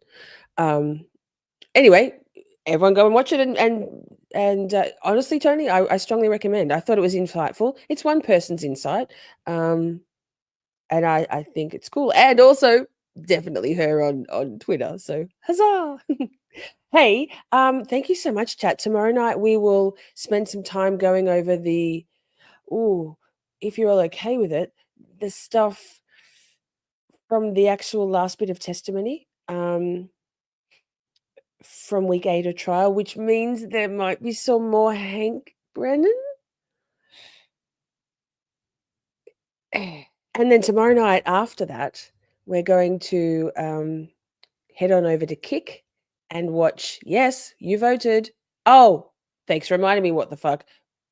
Anyway, we're going to watch The Departed on Kick tomorrow night after that YouTube stream. So we'll start on YouTube, gather up everybody, then head over to Kick. But we have a Caption This competition at the moment, which is, wait, let me move this thing up from up here. So Ms. What the Fuck, fucking legend, that's what what the fuck is, made this Caption This. We've actually got a couple. We've got one that Tony kindly is going to let us use also. It's hilarious. But Caption This. We will do a strongly agreed to trial channel. There were so many things I thought I would love to interview her. Sorry, SideBAH. I would love to interview her. There were so many things that I was like, ask her this, ask her this, ask her this. I have a feeling probably Aiden didn't have anything written down, which neither would I, because that's how I roll with my fucking interviews. Even Joe Tacopina, when I interviewed him, ASAP Rocky's attorney, Trump's attorney, not that we're talking politics, but when I interviewed Joe, I had nothing written down. Like, actually, no, I had a couple of things, but really no. There were so many questions I would have asked also, but yes. So here's the Caption This. As per the slide, top 3 captions will go to a vote, which I'll put on. Wait, we the mods will choose the top 3, but it's on the community tab wait, let me pull up, bitch. There it is. It's on the community tab. If you drop a comment of a caption, we, the moderators, the mod squad of Camp Shorty, will choose our favorite 3 and then put it to vote, I guess, in a poll here and on. No, I guess in a poll here. I don't know. We haven't even thought about it. Fuck, haven't thought about it yet. There's some hilarious ones, so many cool ones. And the winner will receive you can choose either a mug. That's Moja just screamed, what the fuck? This is the favorite. Her favorite is Smarter Haris. She lolls, she ruffles every time. If I only had a brain. So good. So you get to choose either a Miss Shorty mug off the merch store or a t-shirt, whatever you choose, whatever you prefer. So I guess we'll close that. So get in there on the community tab and jot your Caption This down, and then we'll call the top 3. And And then whoever wins and then community votes. We won't vote on the winner. I mean, as in we, the mods, won't decide. Am I a mod? Maybe. I don't know. I'm supreme leader. Something. It's weird, Hank's liars. I'm not sure how it happened, but they did. They did. It's concerning to Kurt. Uncivil Law. Kurt was surprised by it. I'm not sure. I don't know. So back, what was I saying? So Ronnie, remember Ronnie said, God, so many. I went on side quest after side quest after side quest only to get back to the point. Amazing. Ronnie was like, well, we got to charge it with something. And so that's why they were hung up on the lesser includeds in count number 2. So I think that the defense team thought if we give a DUI option charge, I don't know the law of it all, weird because I'm an esquire, but hopefully that would combat that, and they could decide, to make a verdict for 1, 2, and 3 that aren't manslaughter, murder, or whatever the other one is. I always forget. It's a lesser included offense. Thank you so much. My words are going. It's only 3 hours. I should still have verbiage. Not? Yes, that. Tony, I thought the defense asked for it as the least included offense. Correct. But they can. It was confusing. I think every law tuber, I was in Uncivil Laws. Was I? Is that a dream? Where was I? Was that yesterday? No idea. Today, yesterday, something, that. It's extra. It's new. Hi, new charge. Who dis? Separate charge. Correct. Colors is yelling. Yeah. That. Tony's not yelling, but that also. Yeah, the defense did ask for it. They asked for it to be added in as an option. I don't know, man. I want to pretend like I'm a lawyer, but I'm just not. Play your song again. Which one? So many songs. Which song? So many songs. It's not a new charge. It's a new option. Like new option. Who dis? Good night. Thanks, Catherine. Take care.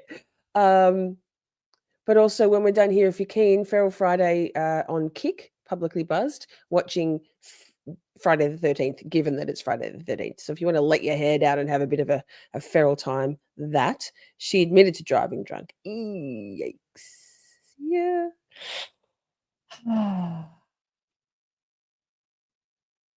Now, which song? Ducking? What about OnlyFan? Oot, oot, oot, oof. I've got SideBAH queued up for the outro. Or I can do OnlyFan. You choose. Who it is. I guess we'll go 6 o'clock tomorrow night, Eastern. I don't know. And then it'll end up being 10 past because, hi, it's me. Time blindness is the problem. And I am also. Thank you, Ms. Motion to Scream What the Fuck Granted. I hope you're feeling so much better soon. I've never had COVID, so yuck. But thank you. Music, music, music. And mods, love you all very much. Thank you, chatters. Don't forget to drop a comment after. It really helped. The song Uncivil played 2 days ago. The fix is in. That's our intro every time. We can both. All. Okay, let's play the fixes in. Why not? Or wait, should we? I guess, of course. It's very uplifting. Might give us the vibe we need. We're not going anywhere yet. We're not finished. BRB.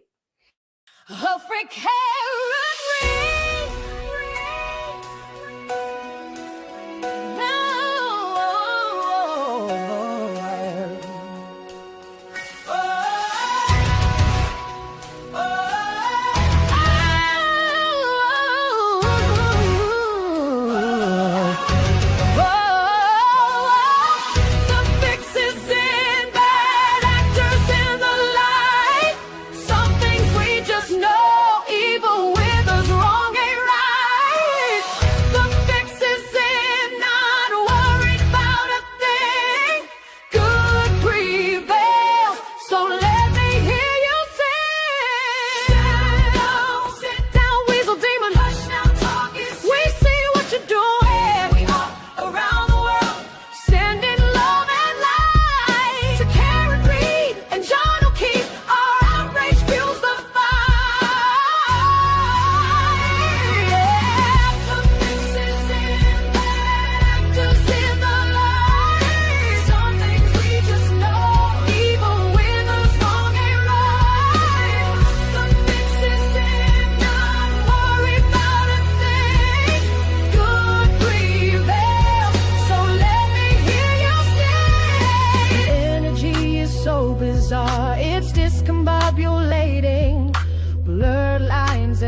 revealed, darkness congregating, mobster lawyer, chilling to the bone.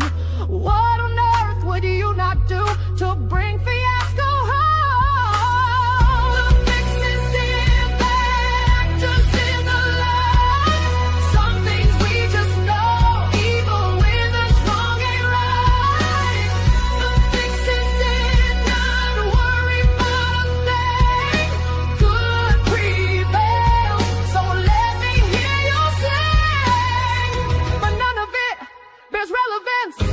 Parsing out the parlance, 47 down to 10. What's done is done, and here we are again.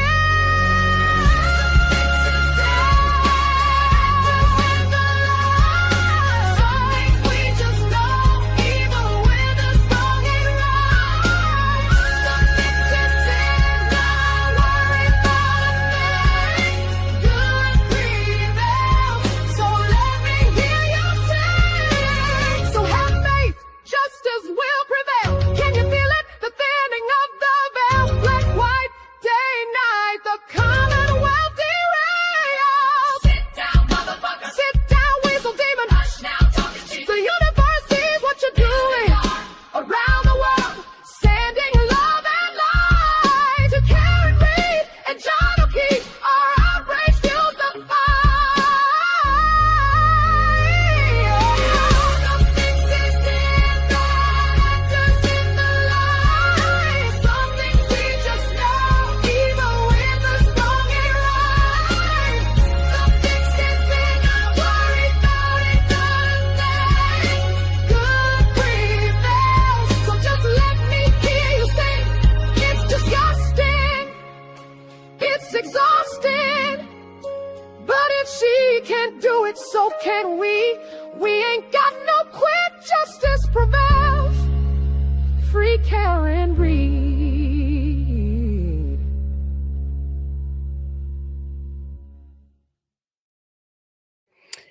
That was inspired by Lady Zelda Kelly and some of her conversations. I listened to the first couple of minutes of Zelda's live a couple of weeks ago and was like, oh, snap, got to write a song.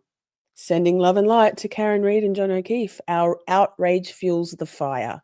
I now put the lyrics. I now put the lyrics into the comments of the songs. So if you're not sure what it says, that's what it says. Yes. Oh, good. Oh my goodness. Chloe Albert, YouTube is doing all the right things. Thank you, Steph. I love you. Fuck your memberships. Wait, but I gotta scroll like a motherfucker. There.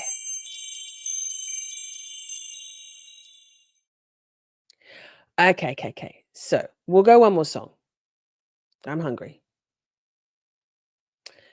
Free Karen Read. Thank you, Steph. Do you want to go out with OnlyFan or SideBAH? You choose. OnlyFan or SideBAH? What does that mean? It means you're green. You got a gifted a membership just like that. YouTube has pulled up their socks lately and decided to give people in the chat the memberships, which is so cool. One membership, you got it. Sweet. Quick, OnlyFan or SideBAH? OnlyFan. I like it. Let's do that. It's kind of cool. It's a pretty good song. She says about her own music. I'm modest, okay? Humility is a good feature, I was told. Yeah, fuck that. I'm a fucking legend. I'm great at writing songs. Just ask me. Hey, so I'll see you all tomorrow night. Thank you, everyone, so much. Boom. Motion to scream, what the fuck, you're so much faster than me. Just like that. OnlyFan. We're going out with OnlyFan. If you like any of these songs, there's a free Karen Read music playlist on my channel, as well as a big channel, one giant one. OnlyFans in there. So thank you, mods. Thank you, shorties. Thank you all so very much. And I'll see you tomorrow night. Free Karen Read. Free Karen Read. Justice prevails. We have to have faith. We have to have faith. Mwah. OnlyFan knows that they kill a man.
innocent. OnlyFan is outraged till the end.